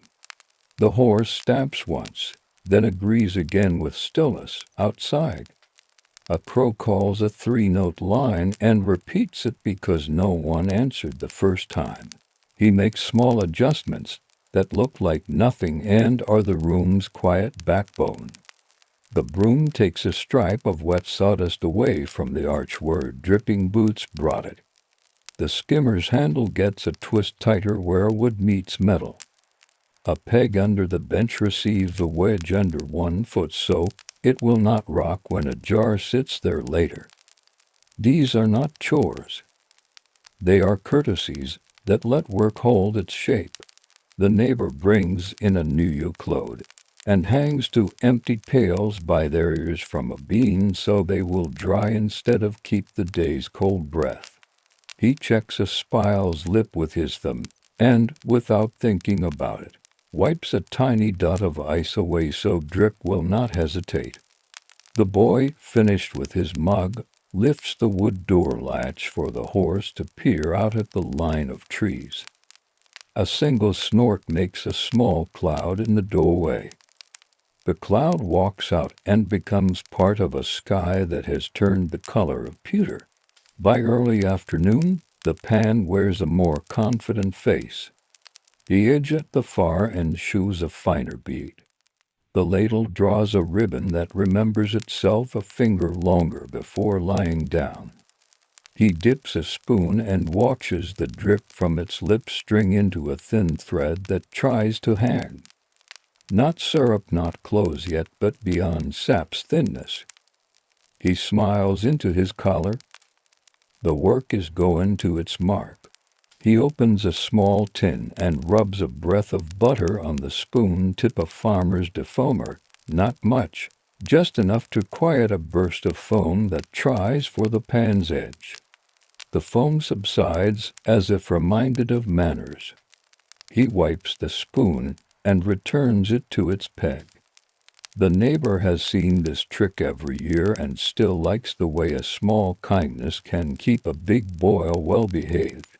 Lunch becomes a handful of bites. The boy's bread sliced with the long knife that lives on a nail, a slice of cheese that minded its cool near the door. A piece of apple leather softened by a brief sit on the bench near the arch. They eat standing, facing the pan, listening, the way minutes see face a horizon that matters. Another yoke round, another load to the warming tank, another arm of wood to the fire. The boil's voice grows into its full note, and then stays there, refusing to shift into haste. The steam makes the cupola's slats sweat and then glitter. Outside, the snow near the door takes on a faint crust where it meets warm air. A squirrel runs the top of the stone wall like a narrow road, tail flagging a commentary that belongs to squirrels alone. He checks the hydrometer again at mid-afternoon. The glass rises a mark from before. He notes it, not on paper, only in the long string of such marks that lives under his cap. He taps the cup's rim with the spoon to sling a cling of syrup away so numbers won't cling faster than truth. He warms the felt filter by the pan, not quite near enough to wet it, only so it will not steal heat from the first pour when that hour comes. Work now is made of repeats that feel like a lullaby. Feed, skin, adjust, listen. Open the door. Add 2. Close to a coin's width. Watch the bead. Turn the gate of fun. Set the ladle down with the bowl outward. Reach for a split with the same hand every time so splinters learn where not to go. Rinse the cup. Hang it. Check the horse. Pat the dog. Breathe the steam. In these repetitions, afternoon begins to feel like a round stone in the pocket, known by touch, not counted by thought. The day darkens by half a shade, the kind that means sun has tiptoed behind a cloud but not decided to leave. He rubs a sleeve across his brow and comes away damp, then smiles at the dog's matching damp on its nose. He strokes the length of the skimming ladle, turns it in his hand, and feels that the handle, too, has learned the room's temperature. We are not at the finish. Not yet. The color will deepen still. The bead will draw itself into a ribbon that lingers.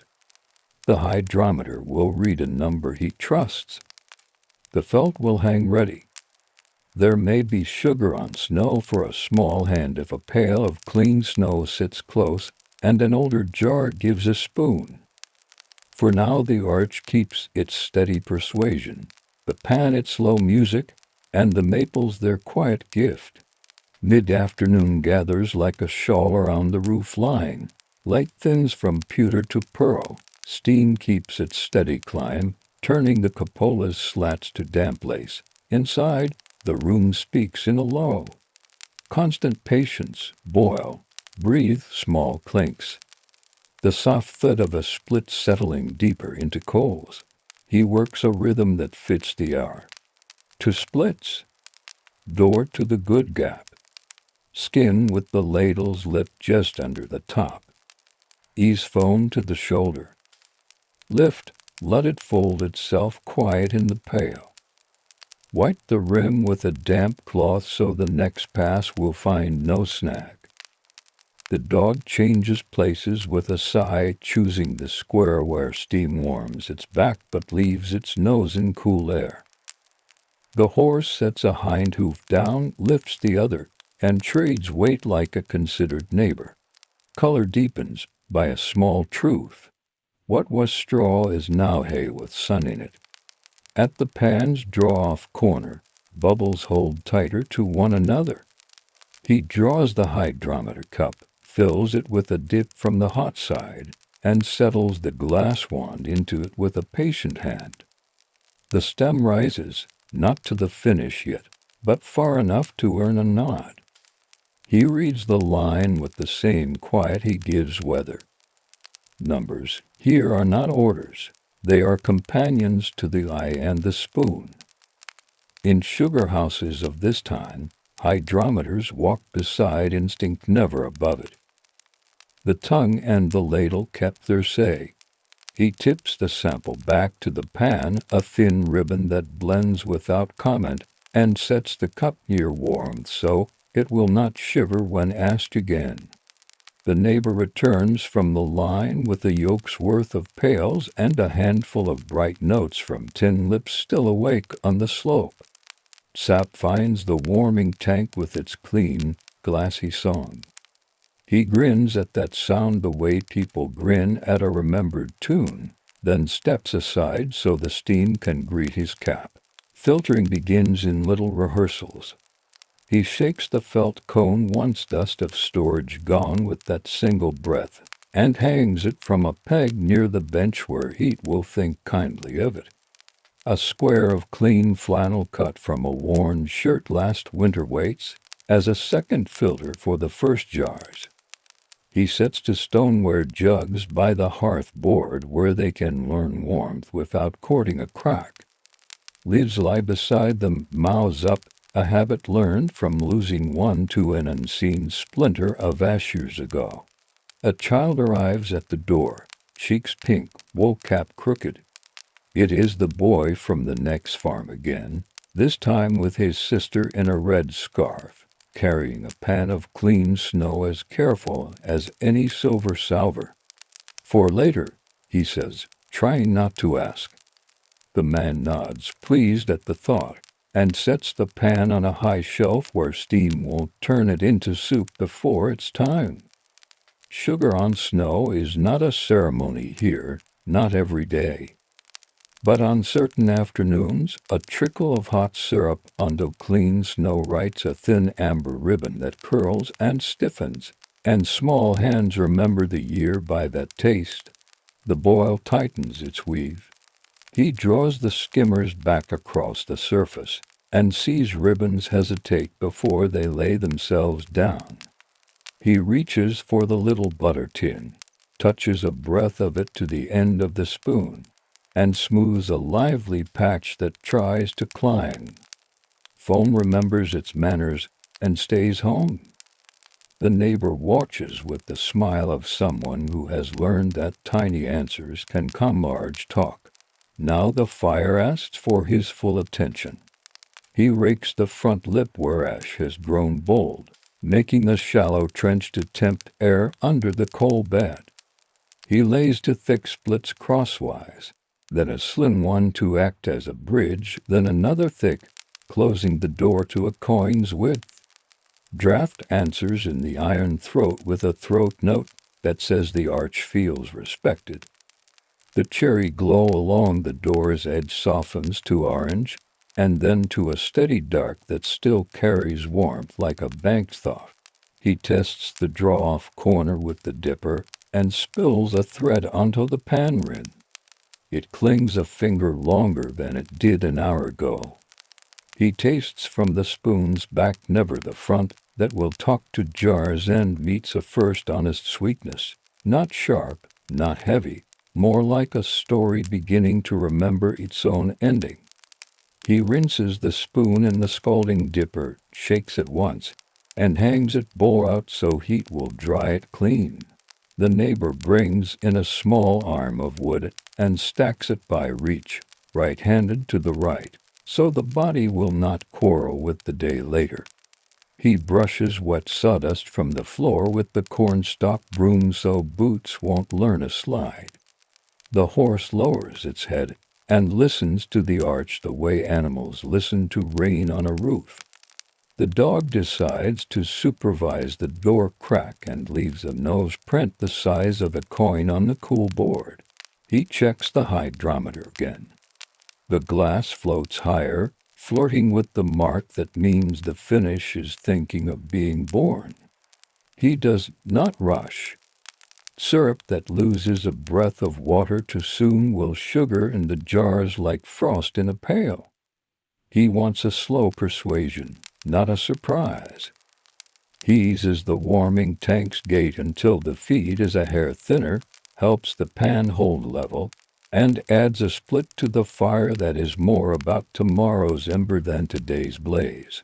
Filtering gear takes its places. He sets a clean pail under the felt cone, ties the cone's neck to a peg so its own weight won't stretch the seam, and smooths the felt with a wet hand to make it friendly.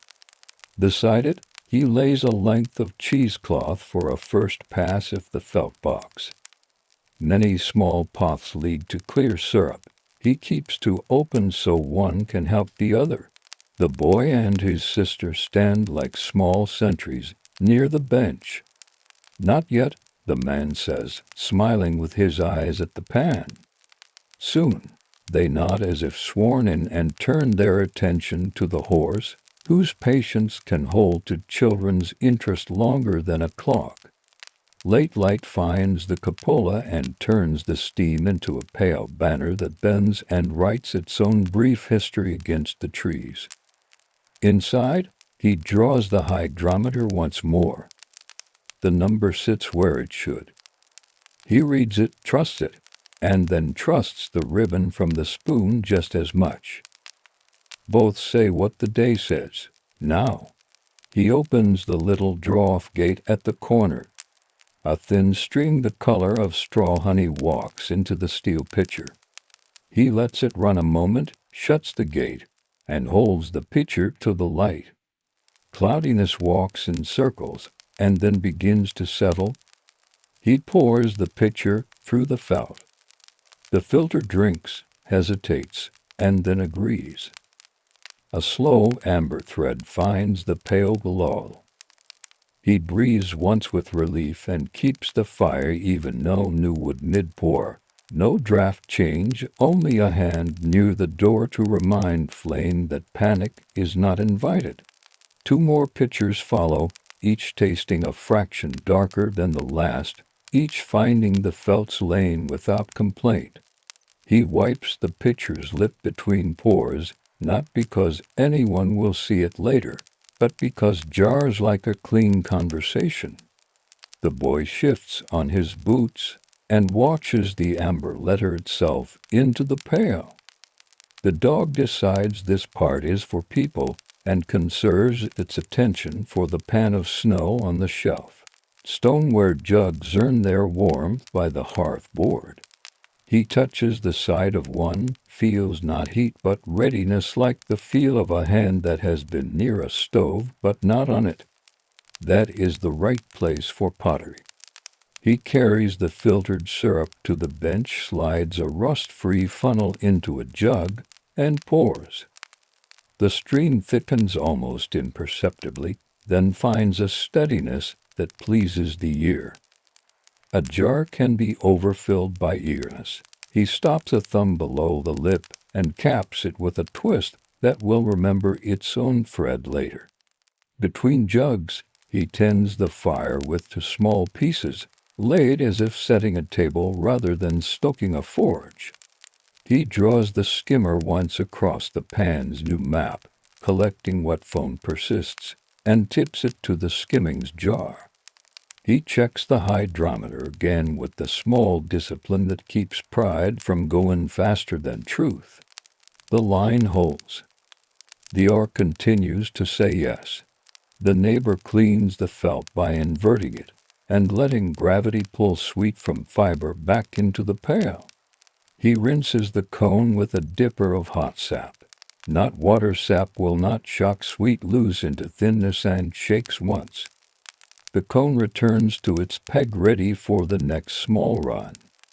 The flannel square catches a last fleck that wanted to travel. It lays on the bench steaming like a tiny flag of industry. Now the sister asks, looking up at the snow pan without moving her feet. He laughs softly. Now, he takes the older jar from the high shelf, warms a spoon at the lip of the pan, and drizzles a narrow thread of fresh syrup onto the cold snow. It tightens at once, turns from shine to satin, and curls like a ribbon of amber that pretends to be glass. The children lift their sticks, press, lift, and roll the strep onto wood. They bite with that particular silence that means a small world has been made right. Even the dog accepts one lick with grave attention, then sits as if this is the work it trained for all winter. Light inside grows the color of the syrup he pours. He fills the second jug, caps it, wipes the shoulder with a clean cloth, and draws a pencil line on the paper label, year, day, and a little mark he uses only for himself, a right angle that means looked twice. He slides both jugs into a crate with hay tucked around their hips. Warmth stays where patience asks it to. He checks the pan, feed from the warming tank continues as a silk-thin sheet. Fire holds the middle bright. Foam minds its place. He closes the draw-off gate and lets the pan rest a breath, skimming a whisper from the shoulder and smoothing the ripples with the back of the ladle. Hydrometer and cup return to their corner, rinsed, warm, and upright. Outside, the slope darkens in bands. Pails shine like little moons under the last light. 10 miles still tick at some trees, others have quieted. He will walk the line again before dusk with the yoke across his shoulders, taking what the afternoon gave, setting lids straight so night will not play tricks. For now the Sugarhouse stands like a friendly lung, inhale cold, exhale steam steady, sure. He turns to the neighbor and the children and says what the day has earned. Going well. It is not praise exactly, more like a measured acknowledgement between people and tools and weather. The neighbor nods, rolls his shoulders, and reaches for the yoke. The children set their sticks neatly beside the door. The dog stands, shakes once, and gives the room back a small rain of steam. We are past the first color and into the hour when amber learns its name. The finish will come in more than one wave yet. Jugs will line the bench like short, round soldiers. Felt will hang like a patient bell. Fire will bank as the sky fades. And the Sugarhouse will take on that evening breath that makes boards smell sweet and smoke thoughtful. Dusk rounds the eaves as if smoothing a blanket. The pail that lived all afternoon in the cupola turns lavender, and then the quiet gray that encourages lamps. Steam still climbs, but it is gentler now, a slow, willing breath. Boards drink warmth and give back the faintest sweetness. The way a cupboard remembers jam after summer. He shoulders the yoke again for the last tour of the slope. The dog trots ahead, tail making a small metronome. Each pell greets the tin lip with a bright syllable, less talkative than at noon. Where shadow settled early, a thin ring of ice has grown against the pails inside. He snaps it with a thumb and lets it fall to the snow like a clear coin. Some trees have gone to sleep, others keep a steady patience. He does not argue with either kind. He lifts, pours, taps a lid straight, and steps to the next with the gait that winter work teaches economy first, then speed if it will come without cost. The horse shifts forward to meet him at the lane corner, hooves marking soft squares in the crust. Leather gives a small conversational creak when he checks the trace pin. He settles the last full pails into the sled's tub and lays a slat across the mouth so nothing will jump out on a bump he cannot see in dim light. The dog chooses a place beside the sled where steam drifting from the Sugarhouse will catch its fur and offer a warm line down the back. Inside, the pan carries a deeper color. Not brown, that belongs to another hour, but amber with a thought of copper along the edge where bubbles stand. He opens the fire door, draws the rake once across the front lip to clear ash, and sets to modest splits where the coal bed will accept them as equals. The door closes to the good gap a coin's distance, and the draft replies with a response a shade lower than at noon. The arch has learned the day's temper and keeps it. The hydrometer cup warms at the pan's shoulder. He draws. The glass rises true. He tastes from the back of the spoon and finds that the sweetness now has shape or roundness that sits on the tongue and then walks away politely. He nods, opens the small draw-off gate, and lets a narrow stream walk into the steel pitcher. Light through the cupola throws one long pale pane across the bench. Syrup crosses that light like a thread pulled from honey. Filtering goes on with the quiet ceremony of habit. Felt cone, softened earlier near heat, takes the pour without sulk. A small cloud of sugar sand, the mineral haze that sap gives up when it turns serious, settles to the cones inside as the clear draws through. He taps the cone with a knuckle to encourage even flow, the same way one might touch a jar to persuade bubbles toward the rim. Below, the pail gathers a thin river of clarity. He lifts a stoneware jug from the hearth board warm, not hot, ready, and slips the funnel into its mouth. The room approves with the small sound of liquid finding a steady lane.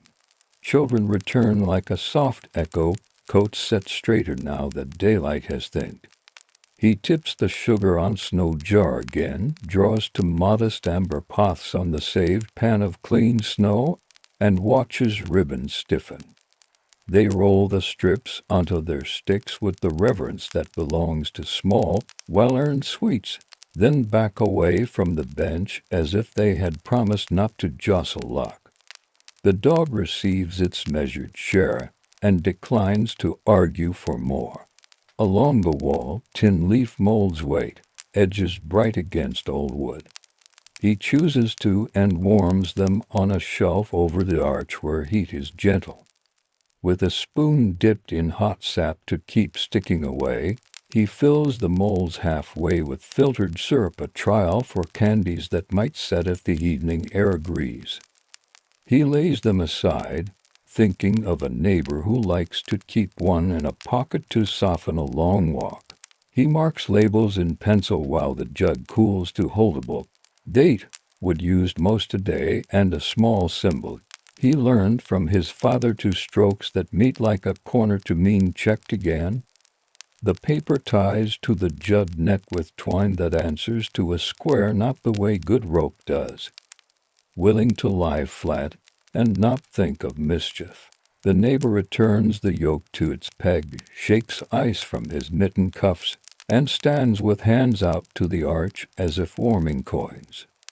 They talk the way men talk when both watch a boil about weather that might, about oats that cost, about a rooster that believes dawn is his idea. No one raises a laugh. It arrives of its own accord and leaves the room warmer by a notch.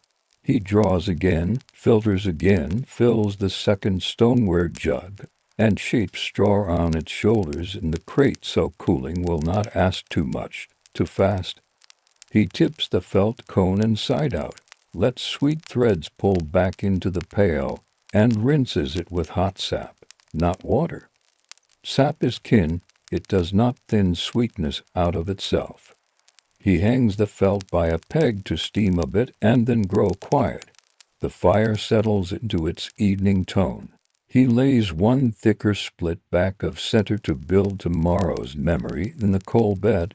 The rake draws a soft line through gray, making room for air. The iron door shows a faint cherry at the lip, and then darkens as it learns cooling. Draft keeps conversation alive without insisting to be heard in the yard. From the doorway the slope has become a pattern of small dough gleams, pale lids catching a last idea of light. He will not gather again tonight. Freeze will come, lids will protect, morning will explain itself. He closes the door a careful inch to keep wind from throwing ideas at the pan and wedges a chip at the threshold so the dog may come and go without catching a paw. A small job waits under the bench. He turns the auger bit in an oiled rag, checks for a neck, and slides it back into its bored notch. He draws a whetstone across the skimmer's lip once, easy to keep the edge that persuades foam. He rubs a breath of tallow on the gauge screw so tomorrow's wrist will not argue with it. These gestures are not show, they are the language tools understand best touch that arrives before complaint. The horse nosings the door gets its due, a handful of oats from a small pail, and a slow rub along the cheek where hair grows short. Leather rests. Traces dangle easy. This animal knows the cadence of the work, that end-of-day loosening when humans grow quieter and ladders of steam begin to disappear into cold air. The dog examines the horse's knee with a single grave sniff and returns to its square by the door as if a report had been filed and approved. He lifts a little of the filtered syrup with a warm spoon and drips it into a glass for the lamp to see. The color is honest. He holds it long enough to feel the spoon cool, then tips it back into the jug. He wipes the spoon with a clean rag, edge to bowl, and hangs it bowl out so wood will not learn a stain. A final cake of foam, thin and resigned, moves to the shoulder and is drawn away. Skimmings collect in their crock destined for the kitchen, not the bin. A pan of beans will like that sweetness, or a heel of bread toasted brown. Waste is what remains when time is stingy. In this room, time and habit try not to be. Outside the door, the sky deepens toward a blue that remembers ice. Somewhere below, the brook speaks to itself too softly for hearing here. A crow flies the stone wall and becomes a notch in the dark. He steps out to lift the crate, sets the jugs inside a deeper box with straw, and pulls a sack over the top so night will not suggest cracks. Pottery, thanks slow changes. Back at the pan, he narrows the warming tank's gate to a shine of flow. No more big draws tonight. He will hold the boil below urgency, pull a last small pitcher to felt, and let the rest sit warm until morning while coals think quietly under brick. He opens the ash door to fingers to freshen the bed, then closes it to a whisper. The arch answers with a grateful, low tone. A pencil lives on the window ledge for quick weather notes. He writes two words on a scrap torn from a feed sack. Good run, then adds a little hook to mean early freeze likely. He tucks the scrap under a nail where his eye meets it at first light. Written or not, the body remembers. Still, a word placed well can save two thoughts later. The children collect their sticks and say good night to the horse with the certainty of people who expect to see it in the morning. The neighbor takes his leave with a mitten lifted ankle high. No one brings hands together to clap warmth out of them. The room has lent enough. He draws the cup once more for the hydrometer, confirms what the spoon already know, and returns both to their shelf, rinsed, warm, and respectful. The felt cone hangs like a calm white bell. The molds he filled earlier are set aside edges, just thinking about setting. If they choose not to, the day loses nothing. If they do, someone tomorrow will carry a leaf shape in a pocket and remember the steam inside a coat. Light now belongs mostly to the lamp and the arch.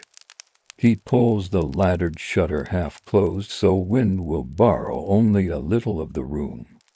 The cupola stays tipped enough to carry out the last of the breath, not enough to chill the lip of the pan. This is a set of proportions learned without lessons. How wide a door, how high a slat, how quick a hand. On the bench, the crate with 2 jugs rests in straw. He lays a folded sack over their shoulders. The paper labels show modest faces, date, mark, wood. He smooths one label with a forefinger and feels the pencil's slight tooth. He likes that the mark can be read by touch as well as eye. The pen carries on in a lower voice. Steam continues, but it is a murmur now, not a paragraph. He lifts the skimmer and hangs it in the same place it has always lived. He places the rake across the firebox so the handle cannot slide to the floor. He turns the broom bristles up to keep them honest. When small postures look right, a room sleeps better. He will bank the fire soon, leave coals to think under their ash blanket, and step into air that smells of iron and maples and the faint clean of snow. He will close the latch to the same sound it makes every year when late winter gives way. He will look once more toward the slope where pails glint like low stars, and feel the particular tired that is better than talk. But not yet. He stands a last minute at the rim, palm near heat, eyes on the surface that has carried him through hours. The boil provides its answer, even courteous, sufficient. Night stands at the door like a neighbor who knows the house well and never knocks. The cupola still exhales, a smaller breath now, a steady veil that rises and unthreads into cold inside. The pan keeps its low conversation. The arch gives back a calm, red thought. He draws one last picture from the corner amber, edging toward copper, tests it with the hydrometer, and nods at the honest line. Felt waits like a bell. He pours in a slow ribbon. A soft cloud of sugar sand hangs on the inside of the cone and then lets go its claim. The pail below gathers a narrow river of clear syrup while the room feels warmer by a fraction just to see it. 2 jugs stoneware shoulders, hailed in straw accept the evening's measure. He leaves a thumb of air at each mouth, wipes the threads, caps, and ties a small paper tag with pencil marks that will make sense in August. Date wood, a tiny right-angled sign for look twice. He turns to the fire. Banking is a tidy kindness. He opens the door a hand's width, rakes ash from the lip, and lays one thick split across the back bricks to give the coal bed a spine for morning. 2 smaller pieces ride crosswise, not for flame, but for memory. He shuts the door to the coin gap until the draft hum answers the way it always does when it approves low, sure, even. The ash door below gets a thumb of space and then closes to a whisper. Heat settles deeper. Iron relaxes with a tone that feels like a hard-worked back leaning on a wall. Tools go to their places the way animals go to their corners. The skimming ladle rinses in hot sap, not water, then hangs bowl out so wood will forgive what sweet remains. The dipper gets the same favor. He turns the felt cone inside out over the pail, lets what clung find its way home, and rinses it with a dipper of warmth. The cone hangs by its neck to steam and dry, seems supported so tomorrow will not scold. The hydrometer returns to its tall cup with a mantle of hot sap to keep glass from learning a chill too quickly. The rake lies across the firebox mouth. Handle nested so a night shift's boot won't scuff it to the floor. The broom stand's bristles up. Behind the bench fibers drying straight. He wipes the pan rim with a clean, damp cloth, clearing the faint ring where foam said its last word. A line of shine visits the metal where cloth passed. He smooths another cloth along the bench with the palm of his hand, folding it to show clean corner for morning. Small preparations feel like sleep laid out on a bed before the first yawn. He pulls the laddered shutter halfway, leaving a hand's space so steam may keep its little road to the sky. The cupola slats ease to midway, neither scolding nor stingy. A chip of wood wedges in the door crack for the dog's travel. The dog tests this new treaty with the outside and sits on the threshold, half in, half out, choosing both ears at once. He lifts the crate with the two warm jugs, sets it inside a deeper box with straw, and covers the tops with a folded sack so cooling will be a slow conversation, not an argument. He writes one more word on the scrap under the nail, banked, and tucks the pencil back to the ledge where it knows to wait. On the back of the door, a bit of charcoal leaves a brief tally to jog an remind. Pails east run, wedge for sled, skins to kitchen. These marks will greet him like a quiet list when frost still sits on the sill. He steps to the doorway and tests the night. The slope holds its pale moons. Sap that grew shy at dusk sits under lids, ready to begin again when dark loosens its grip. A light north breath moves through the stone wall's gaps and makes a small music in the top twigs. Snow speaks in a thin crunch where his boot leans on the threshold. The horse noses his shoulder and receives a palm rubbed along the cheek and a last fingerful of oats. Leather says 3 kinds of farewell with 3 small creaks, from trace, from buckle, from the stitched tug where strap meets pad. The dog touches the horse's knee with a short hello goodnight and returns to its chosen square by the door. In the corner, the 2 maple leaf molds he poured earlier have made up their minds. He tips 1 lightly dotted holes. He slips each from its tin and sets them side by side on a small board. Their edges glow like dust caught and cooled, pale amber turning thought of gold.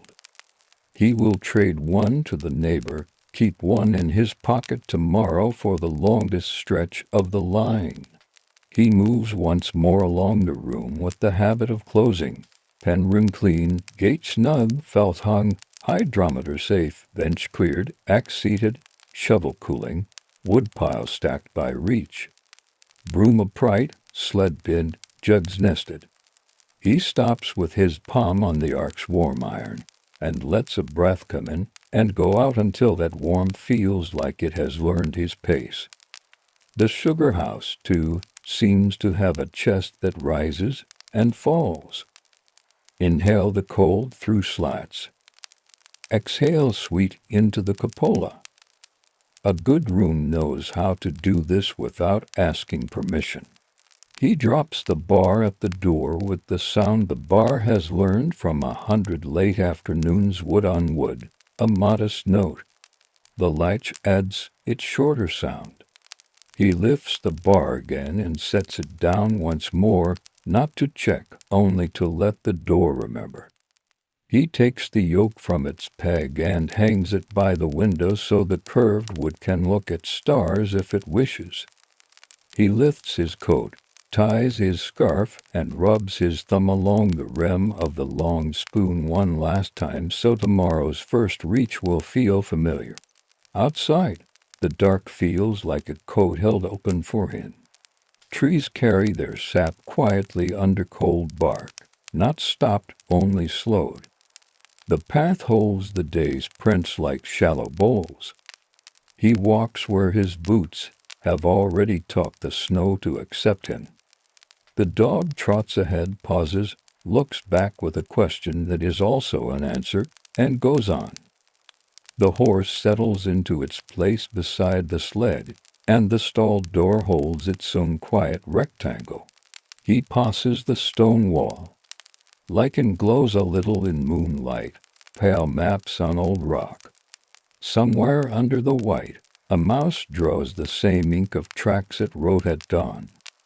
The brook says what brooks say when they are half asleep, yes, here still, and in no rush to change. He listens until the heard thing becomes the felt thing, and then keeps walking. At the house, the low window shows a warm square. He will set skimmings by the stove for bees. He will set the felt by the hearth's back to finish drying. He will write to lines on a paper that lives near the clock and does not care about clocks. Run good. First jars honest. Then he will hang his cap on its old nail, put his hand flat on the table the way he does in any room that has done its part, and feel the grain answer. Behind him, the Sugarhouse carries on with its banked, red breath. The last thin steam writes itself invisible. Boards hold the day sweet inside them the way a story stays in a room after the last word. If you stood by the door and listened, you would hear only the sort of quiet that means work has been done without fuss, ember thinking, cooling metal clicking once, the soft fall of a single drop from a slat to floorboards, the easy turn of a dog settling. Tomorrow will ask for the same patience and the same hands. Pails will ping. Spiles will whisper. The arch will wake like a bell struck with a mitten. He will answer each part in the old order, not as a ritual for show, but because it keeps a day from spilling. For tonight, the woods hold their sugar, the house holds its warmth, and the path holds his prints until the next small wind comes to smooth them. He steps inside, the latch closes, the dog circles once and becomes sleep. Night carries the rest of the work for a while. Now these quiet hours can keep you company as you rest. Thank you for listening, and sweet dreams.